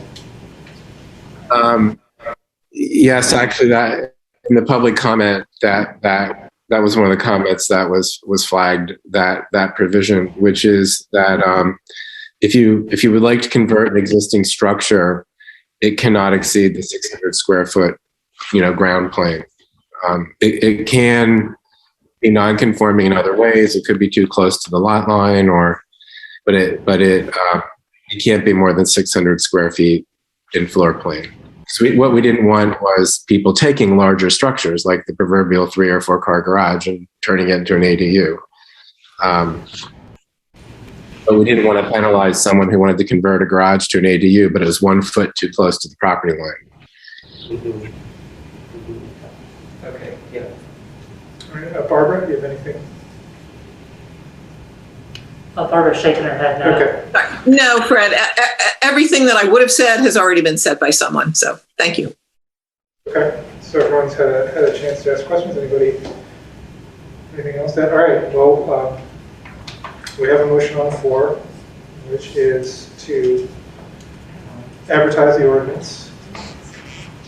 So, all those in favor? Fred, I can't hear a thing, and I would like to ask that we postpone this vote, because those of us who are on this call are only catching between 70 to 80% of this conversation, and I just don't see how we can properly vote on this at this time. Well, I don't have that experience, Bob, so for this portion, I've heard almost I couldn't hear the discussion in the room, frankly. I just couldn't. I didn't hear what Michelle said. I didn't hear what Rob said. I only heard portion of what Cindy said. Interesting. Well, I don't know how to explain it because I did hear it. So that's interesting. I'm not sure what that means technology-wise. all right, well, let's pause briefly. Bob, can you hear me now? Shane said yes. Okay. Do you want to summarize what you just said? So, Cindy, why don't you speak up and summarize your point for Bob? Thank you. I just pointed to the key of having homeowners and natural people on the property, because it speaks to our comprehensive plan, which makes place and space for aging, family, etc. And this is not, in fact, to increase density, but rather allow flexibility for families. Okay. But you also said you didn't hear what Michelle said? Yeah. So, Michelle? I'd like to hear what Michelle said. Oh, I had just said that due to the fact that the size of ADUs is constrained by lot coverage limits and impervious coverage limits, that it would sort of automatically scale such that one of the maximum permissible wouldn't be allowed on a small lot. So that, sort of scales with the size of the lot. Understood. Yeah. You can't renovate your house and put a giant addition on it. And then I wanted to hear Rob's comment also, and then I'd like to respond. Yeah, Bob, I had just asked Todd about the existing structures that can be converted, and he clarified that those are also limited in size to 600 square foot for the first floor. Got it. Okay. I guess I just would, I'm basically in favor of this ordinance because I do think it fulfills our comprehensive plan, but I guess I'm concerned that if we allow them to be too large, that becomes more of a real estate commodity and not as much in alignment with the notion of our comp plan that, that we're providing someone in the family that lives, that owns the property to make use of the ADU. And I just think I'm just wary of the fact that these will become major commodities. They do in other communities. And, that's all I want to say. Can I ask a follow-up question? Bob just made me think of something I'd never thought of before. John, what happens to subsequent purchasers? Are they bound by the same restriction that because there's an ADU there, has to be a natural person owning the property and living in either the house or the ADU? Does that become a restriction on subsequent owners? If the system is correct that they are getting a certificate of use and occupancy upon transfer and the new owner is there, that would be something that would be evaluated and checked by the zoning officer or the code enforcement officer at the time. Okay. And again, if they're going to use and have somebody residing there and have an occupancy for it, they would have to be in compliance with their ordinance. Now, it could create an enforcement issue, if someone comes into it later, but yes, it is, you cannot sell a property and then get around the ordinance. Okay.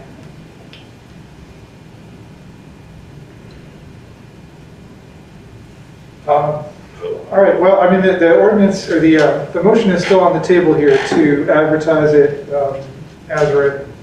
I'm not hearing, I've heard your concerns, Bob, but I'm not sure I've heard any other concerns about the number.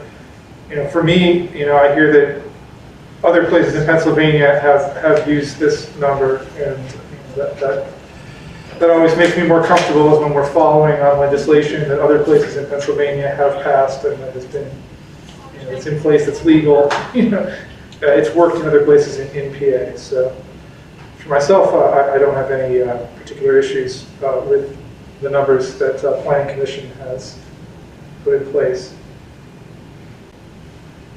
Okay, I think we just move on to a vote to advertise. So all those in favor of advertising the ordinance for ADUs, raise your hand and say aye. Aye. Aye. All right, all those opposed? Sorry, Bob, I'm not sure if there's a lag or not. Were you voting, did you vote yes or no on that?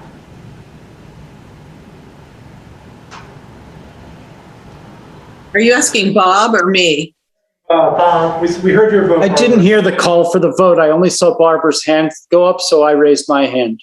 All right, Bob, so we're voting. So we're going to advertise it as written. So I think we've recorded everyone else's vote. I'm in favor of that. Okay, thank you. Sorry about that, Bob.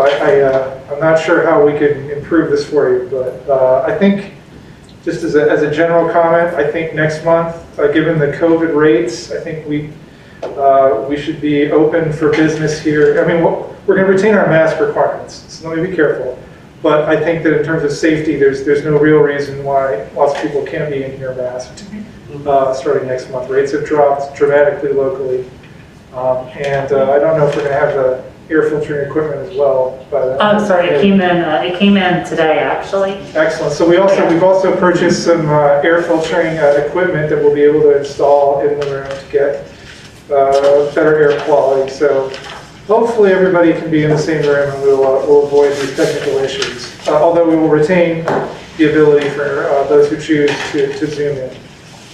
And I will be remote. You'll be remote? At the business meeting. All right. Well, like I said, we'll retain the capacity, but I don't think it's, I don't think there'll be health reasons in particular to ask people to keep some distance. All right. That's item 9E. Next item is 9F, which is about the lease agreement. Can I have a motion here? Michelle?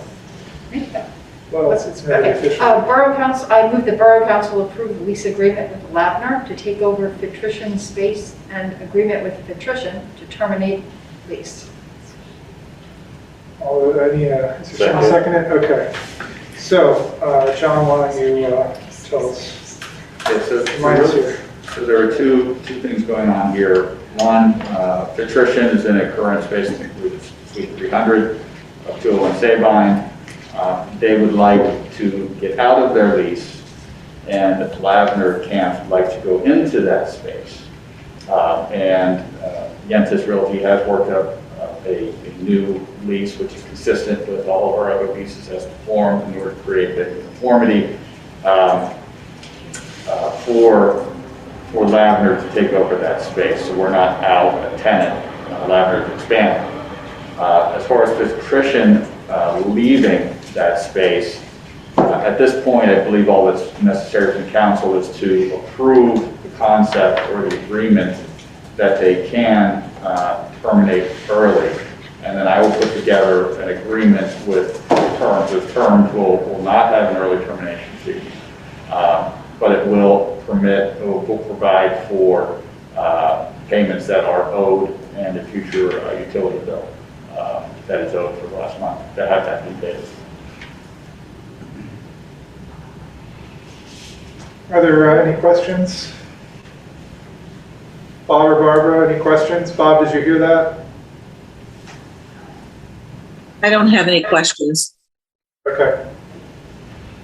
All right, so this motion is to approve the early termination of the Patrician lease and to allow Lavender to take over the space under the terms that are in the packet. So all those in favor of letting them terminate the lease and using the new lease that's in the packet for Lavender. Aye.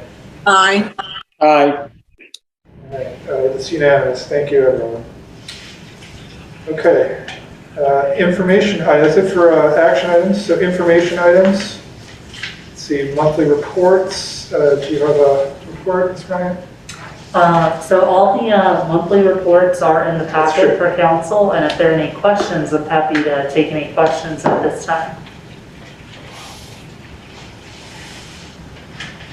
All Sounds good. Let's move on to the new business. So for me? Go ahead, sorry. All right, so I put together a memo for council and the public. I wanted to summarize all the action that's been taken in regards to 201 Sabine over the past couple of months. And in the memo, I, again, summarized for council in regards to each specific option as well as actions relevant to, any of the options, what's going on. And there are 3 different sort of, decision points for council here for us to be able to continue evaluating some of these options. I defer to Council President Bush. Do you want me to go into detail on this memo or just talk about the decision points for Borough Council?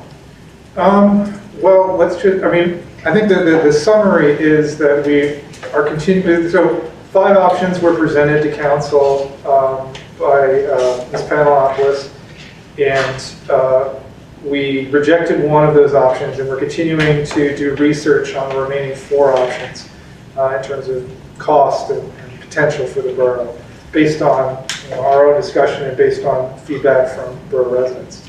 So this is sort of allowing us to continue to pursue, it's allowing us to gather more information about all of these items. So Samantha, why don't you go ahead with the specifics? Sure. So, like I said, there are 3 things in particular for council. So, and actually, I do want to address one of the public comments that came up. Under option 1, but I suppose this could apply to some of the other options as well. The borough engineer has been asked to provide a cost estimate for demolition of the property, and part of that cost estimate is evaluating any environmental remediation that would need to be done. So I hope they'll provide more information to the public about that in March to get some of those concerns addressed and answered. So the 3 specific things for Borough Council. For option 2, there's a highlighted bullet point where in order to proceed any further of option 2, we would need to learn more about what it would take to repair and adapt some of the existing portions of the structure. We have, some of that information from the KCBA report, but that focused on the property as a whole. It didn't say like, hey, like this part of the HVAC system could still work and this part's no good. It just said, as the building as a whole, it needs to be done. So in order to really definitively determine the viability of option 2, I just need some guidance from council and some feedback about getting the support we need to get that information. As a reminder, so option 2 is to reuse a portion of the building, to take down the building parts that are in worst repair and to try to maintain sort of viable portions of the building on the property, and then to use the rest of it, open up space as green space.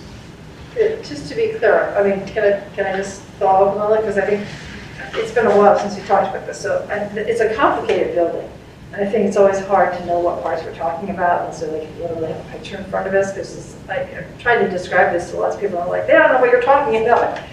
So, but it is sort of that central area where right now, where Crazy Arms used to be, there is now, where the food bank is on the 2nd floor. It's kind of farthest back and farthest away from Essex, closest to the parking lot.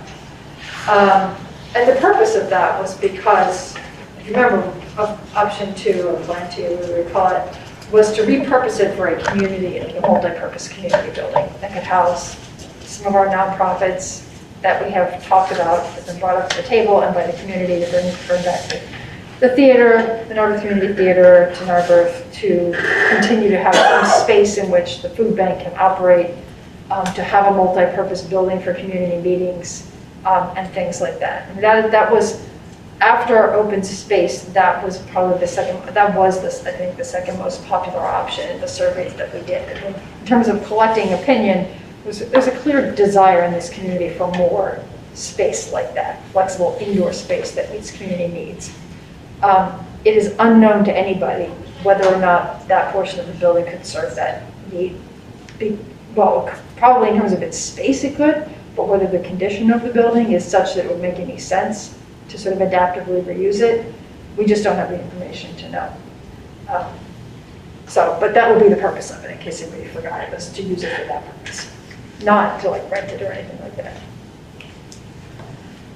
So, should I keep talking? Because I have one more thing to say. Go ahead. Because the memo talks about possibly council authorizing sort of higher, I guess like finding out what it would cost to get like a cost estimate for repairs and adaptations.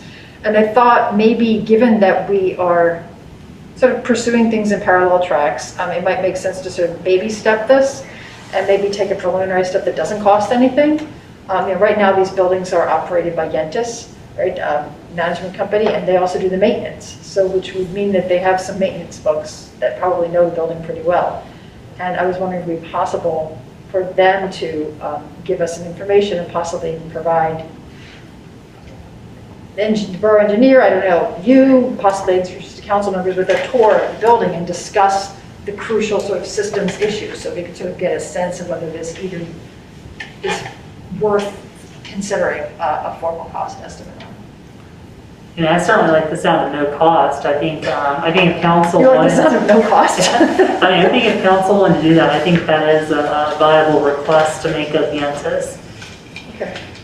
I just have a slight amendment to that, which we also thought about, which is one of the concerns about this adaptive reuse is if we touched enough of the space, we would have to meet current codes, whereas the current space is grandfathered into the existing code. And so I think we were wondering if we could get Kevin Walsh, who is a code consultant, to give us just a quick read on, like what of that space would be out of the new codes.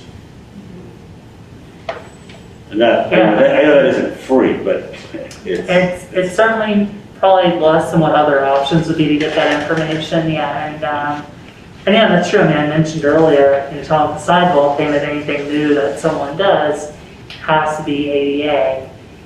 So yeah, I mean, I think that's another reasonable request as well. Cindy? I guess I just wanted to follow, because it sounds like the engineer already did pipe in here and say, you know, I think this would be cost effective. Again, I haven't looked at the deferred maintenance on the entire property was astronomical, but here it does say that both you and the borough engineer felt that preserving any of the additional building would not be practical or cost effective.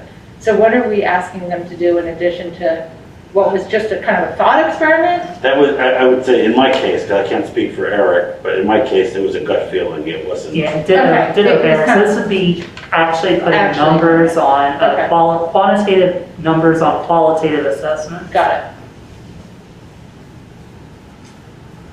Yeah, I mean, so one example of something to be, you think about, my God, the cost to replace the windows and that alone.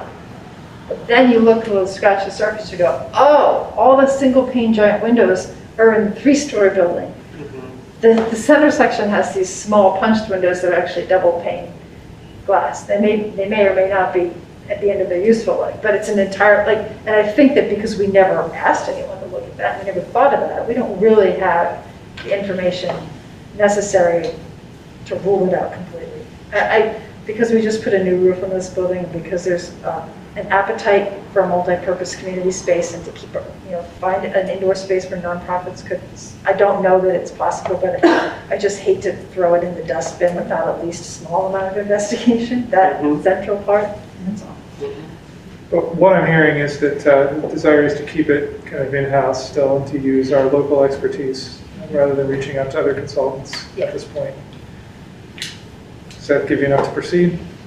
Yeah, I just want to start just looking at Zoom to make sure Barbara and Bob didn't have any comments. But yeah, for me on that point, that's okay. I got thumbs up. Okay.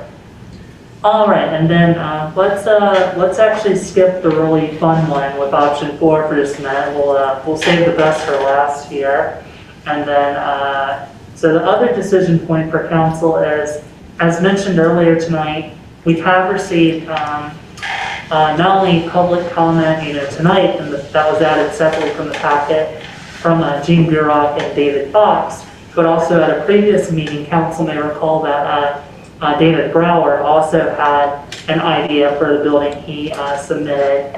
So I want to check with council in regards to these additional possible options to consider, whether or not council wanted to add any of those to the investigation. And just to summarize, Mr. Brower's suggestion would be to consider relocating municipal operations from here to 201 State Line. I haven't had an opportunity to discuss that with all the borough staff yet, most notably Chief Gallagher, and I don't want to put him on the spot here tonight either with that question. But I am certainly willing to talk more with staff about that if council wants to learn more about it. The second one, from Mr. Fox, my take on the design he provided was kind of more in line with option 5 in terms of maximizing revenue and maximizing development on the property, which I do kind of think, with all due respect, that council in previous discussion option 5 didn't seem as interested in. And then finally, from Jean Burock, my understanding of her design is it's kind of a blend of options 3 and 4, and option 2 as well. Yeah, I think it's, I don't know if it's an idea that necessarily fits neatly in a box in terms of the sort of development that she is, kind of proposing for us to consider on the property. So just some feedback from council on whether any of those 3 ideas should be made an additional option for investigation. I'll speak briefly, which is I appreciate seeing everybody's thoughts and ideas. I'm concerned, I think some of these do not fit in with council's goal of keeping the amount of open space or possible expanding it. I think some of these proposals reduce the amount of open space on the property, which is a non-starter for us.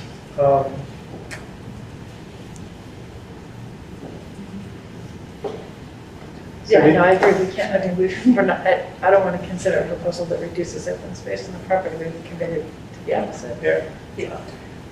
Yeah, I agree with that. I mean, we've resolved that formally and publicly. I do think it's really helpful for individuals to propose individual ideas rather than speaking for we all, they all. It's really helpful to understand because individuals bring unique perspectives and ideas. So that was helpful. And I appreciate folks writing that and mailing it in because there's a record and you can kind of see the evolution of individuals' ideas and understand it is quite diverse. Bob or Barbara, do you have any?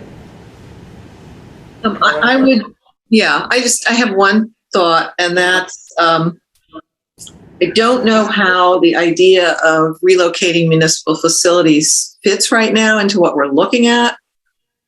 But I do think the question of, do we have the right municipal facilities and in the right place is something that it should be something that gets considered at some point, that this is just assuming, oh, what we have is just the way it's always going to be. We might want to question that and think about that. So I kind of would love to hear what Public Works, what the police chief, the fire chief think about their future needs and where could those best be served. So I appreciate David raising this issue. So logistically, I mean, we're about to spend a lot of money on repairs to Borough Hall, and I think if we'd had this discussion 2 years ago and it was determined that we move, that'd be one thing. But I think we're taking we're already moving in a different direction by putting in these repairs here. That's envisioning a long-term use of this building. You're going to need air conditioning here no matter what you use it for, though. Well, it's true for maybe half of the repairs, but I would say half of them are the ADA component, the energy efficiency component. These are aspects that don't make sense without long-term use of this space. So, yeah, that's a good point, Fred. We've kind of already made a decision, so. But I agree with Barbara, it's worth considering even longer term. I mean, the investments we're about to make in this building could be a 30-year term investment. And then beyond that, there could be, strategic choices to be made. So.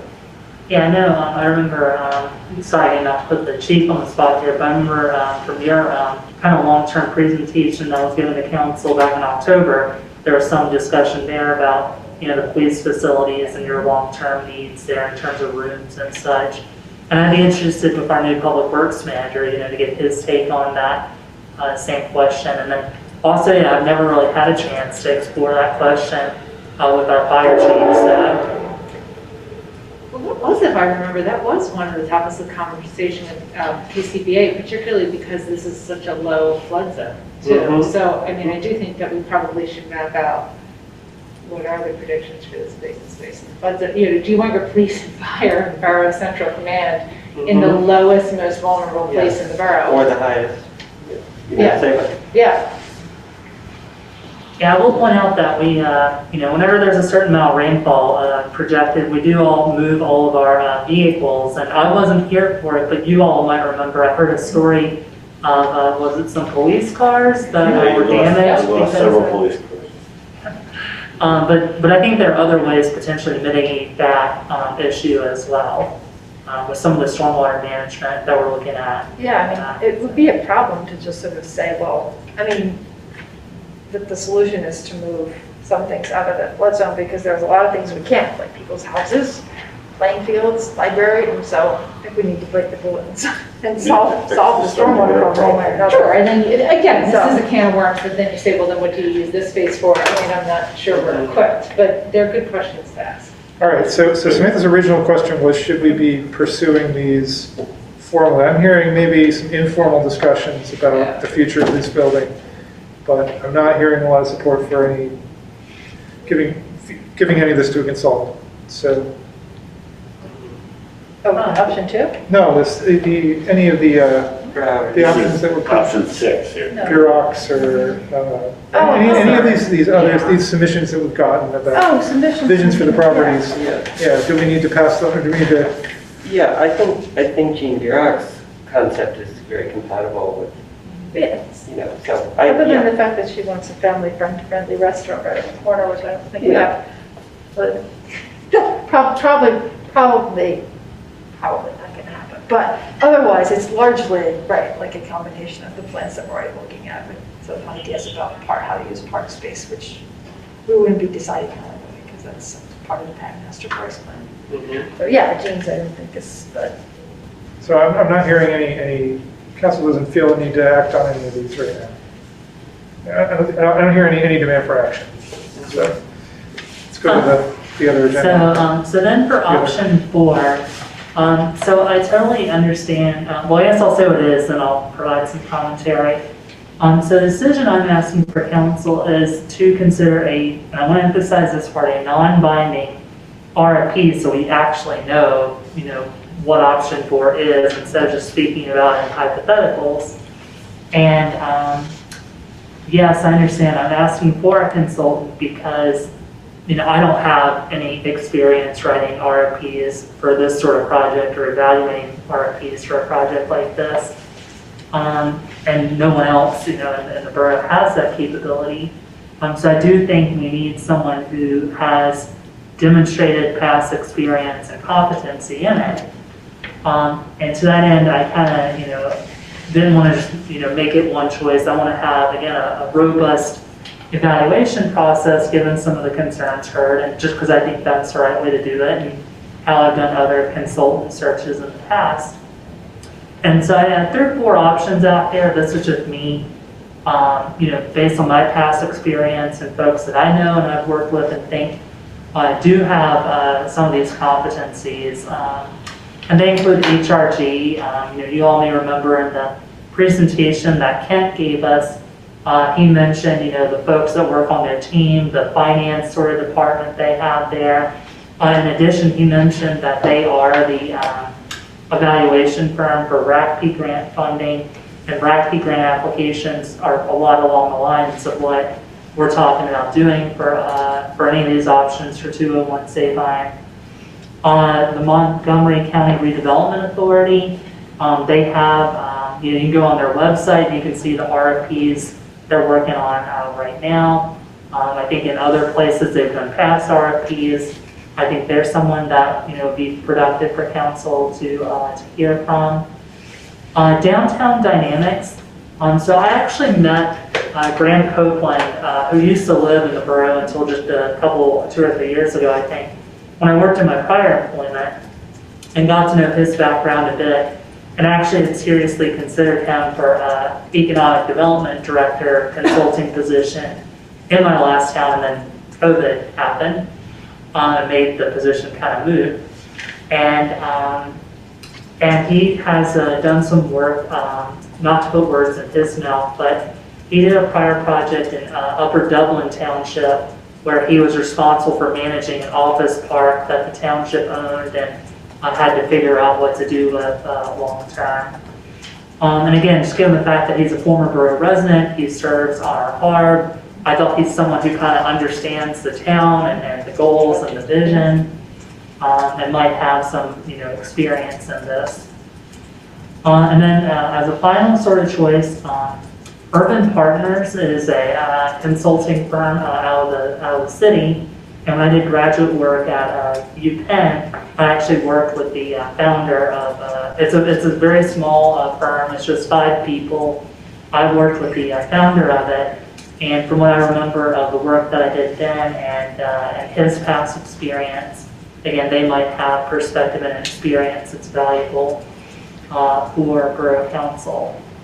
And so again, I totally understand that Borough Council has had consultants involved before.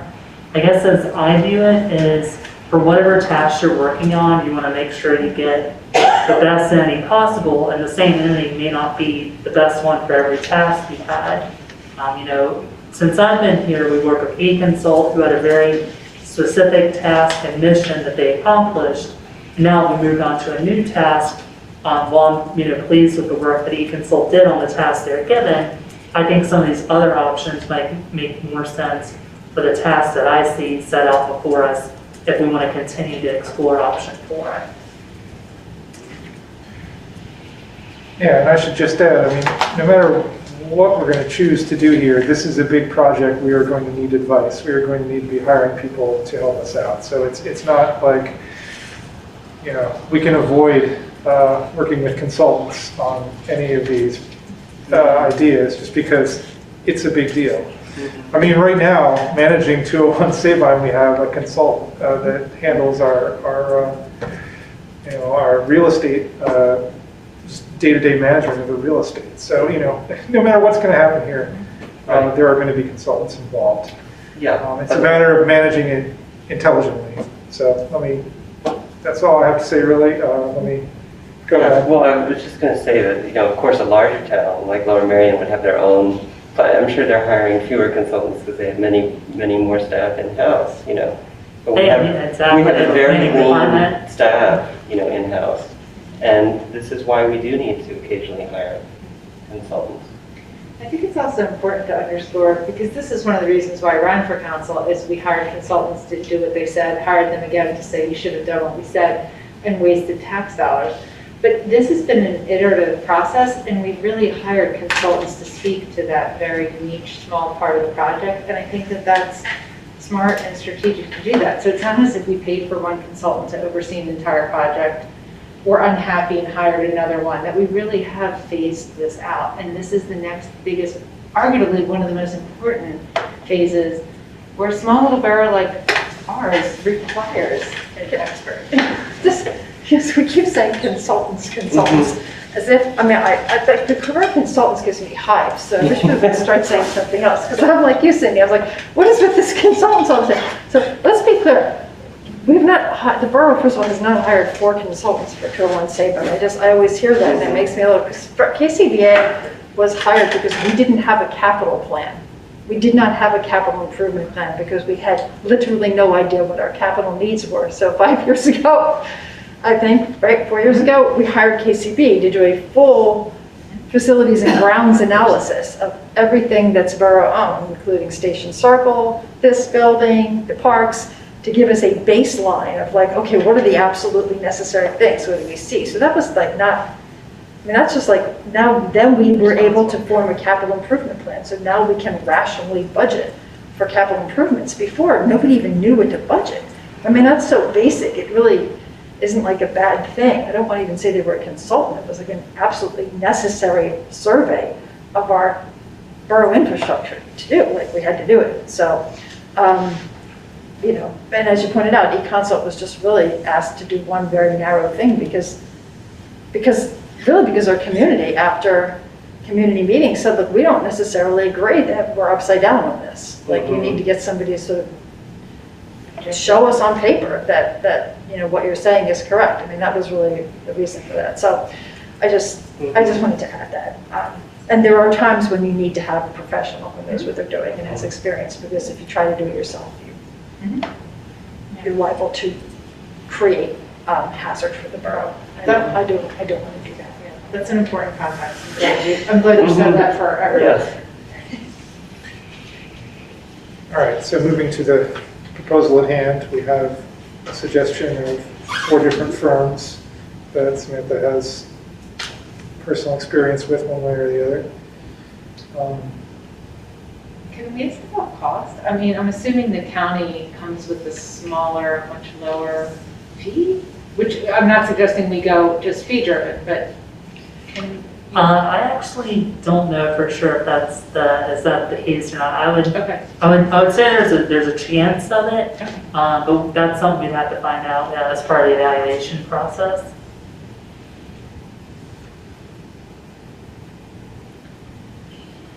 So, Samantha, are you asking us to? Would you solicit proposals from all 4? Yeah, that's what I would like to do, is send the same, sort of direction, stalled and sort of comparing apples to apples here, and get proposals, and do some sort of dialogue process to ensure we're getting someone who has the right background and the right fit for the borough and for this project, and then have council and of course costs as well, and then have council, if they want to move to the next step, then select one of those entities to then put together this non-binding RFP for us. Do you envision this as a written submissions or written submissions, written proposals, and also presentations, or how do you? I would envision written proposal as well as some sort of oral presentation. Yeah. Could we request that the written proposals do include sort of as comprehensive a list as possible of prior work done that was similar to this, and if they even are capable of like sharing an example and sort of letting us know what the outcome was like. I think that's like very, very important to me personally, making the decision.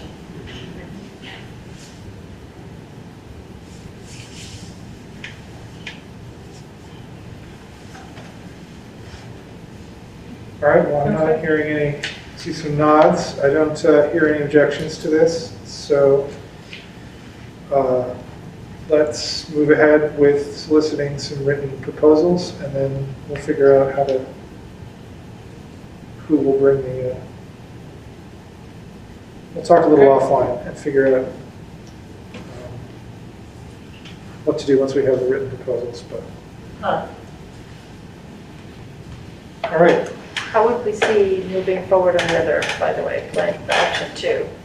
We had talked about Yentis, we talked about having Kevin talk about code. Is there a reason to do one before the other? Or should we pursue these in parallel? I think you do them in parallel. Who's responsible for getting this together? Oh, sorry, I'm glad you asked that question. I was under the assumption that I was going to reach out to Yentis and reach out to Kevin and get that scheduled. It might even be good to have them in the room at the same time. Okay.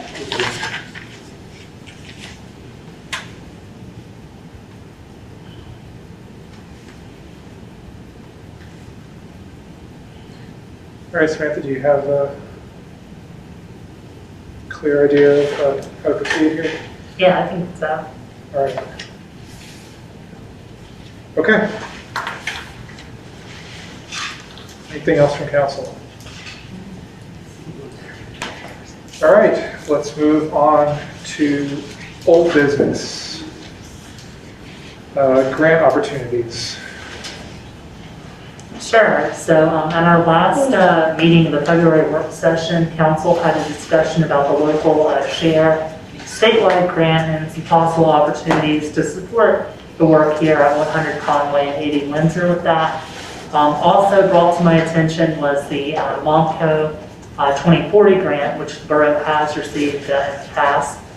And looking at the requirements for that grant, I think we could write relatively similar grant applications for both of those, given the tight time frame on each of them, and recycle or reuse some of the same information and materials for each.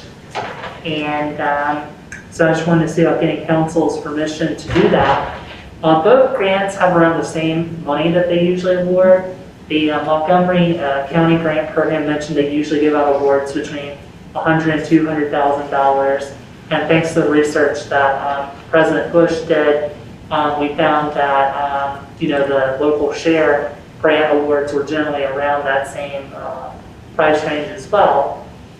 So I was hoping to make an application.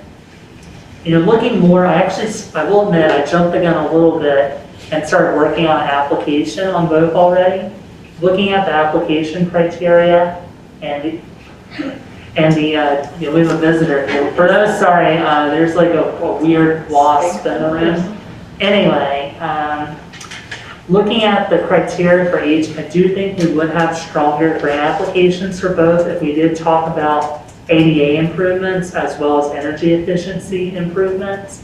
So I think the way I'd like to structure them is mention the project as a whole, but then only ask, for $100,000 from the county, $106,000 from the county, and then $150,000 or $200,000 from the local share grant. So we're competitive, but we're showing, hey, like the borough's putting up like, we're matching like 800,000 on your like, 200,000 here, and we're, taking care of both of these goals, so. Anyone have anything, any comments here? Barbara or Bob? Okay. And checking out, I do need council to approve the resolution that I wrote, and I can just fill in the blanks of what I said about energy efficiency and ADA access and the correct numbers for it. Yeah, well, this one is just for the 2040 that you've got. Yeah, which is due on March 1st, yeah. Right. So, so we do need to determine the matching fund amount. So if we're going to give more than 20%, I think, so 20% is the minimum match for the MOCO grants. Is your recommendation to offer more, or is it to offer the 20%? Yeah, I would say that we offer the, whole, like 900,000 that we're putting into the building, especially if we want to include ADA and energy efficiency. All right. Okay. So can I get a motion to put this resolution forward? Resolution 2022-04. Yes, Barbara. Could I ask that you say how the question marks in the resolution are going to be filled in? Yeah, so I just asked that question, and Samantha's suggestion was that we have approximately $900,000 of repairs for the borough building. So we say that this is all one big project, and we are asking you for $100,000, and we're going to put up $800,000. So it's going to be an 800% match. So are we going to say that we're willing to provide the required matching funds of $900,000 when that's not the required matching fund? So that's why I was confused. You're right. So it'll be required matching funds. It'll be somewhere in the neighborhood of $800,000 is what would go in that blank. Yeah, that's her suggestion, is that all of the rest of the project is. The additional matching funds. Got it. Yeah, so all the rest of the stuff we're doing with the building that's not directly being asked for that we're not directly asking for. Because the minimum 20% match required, that's where I was getting confused, because you have the word required for both of them, and I was puzzled. So yeah, got it. Oh, I'm sorry. So yeah, the minimum, so the second set of question marks, that number would be, let's see, 106 times 20% of that. 22. So let's 21,200. Yeah, so it would be 21,200. 21,200 will be the final number. 800,000. All right, Barbara, is that? Yeah, that makes sense now. I just was puzzled by that. Sorry. Okay. All right, so we need to pass this resolution to go ahead with this. Could somebody put it on the floor? I move that we pass the resolution to apply for grants. Second. Okay. All right, any discussion? All right, all those in favor of making a resolution to apply for the MARCO 2040 implementation grant? Aye. Raise your hand and say aye. Okay, I think it's unanimous. All right. I think that's it for, is there any other old business?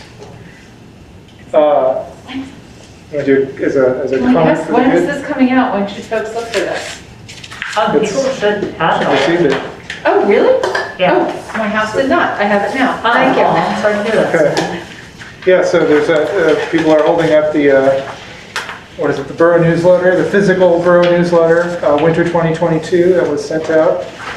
So residents should have received it already. We did. For the sake of just public comment, in case anyone happens to be watching this. Yeah, we're on comments Yeah. for the good of council now. Go ahead. So on the newsletter, the article I wrote predated council's decision to change their meetings. So just in case anyone gets confused when you get the newsletter, my article says council meets the first and third Wednesday. However, the meeting schedule in the newsletter says council meets the first and third Thursday. And as you can all tell, we're here on a Thursday. So first and third Thursday is when council meets. All right. Any other comments for the good of council? All right, I'll take a motion to adjourn. So moved. Second. Okay, all those in favor of adjournment? Aye. All right, you guys have it. Good night.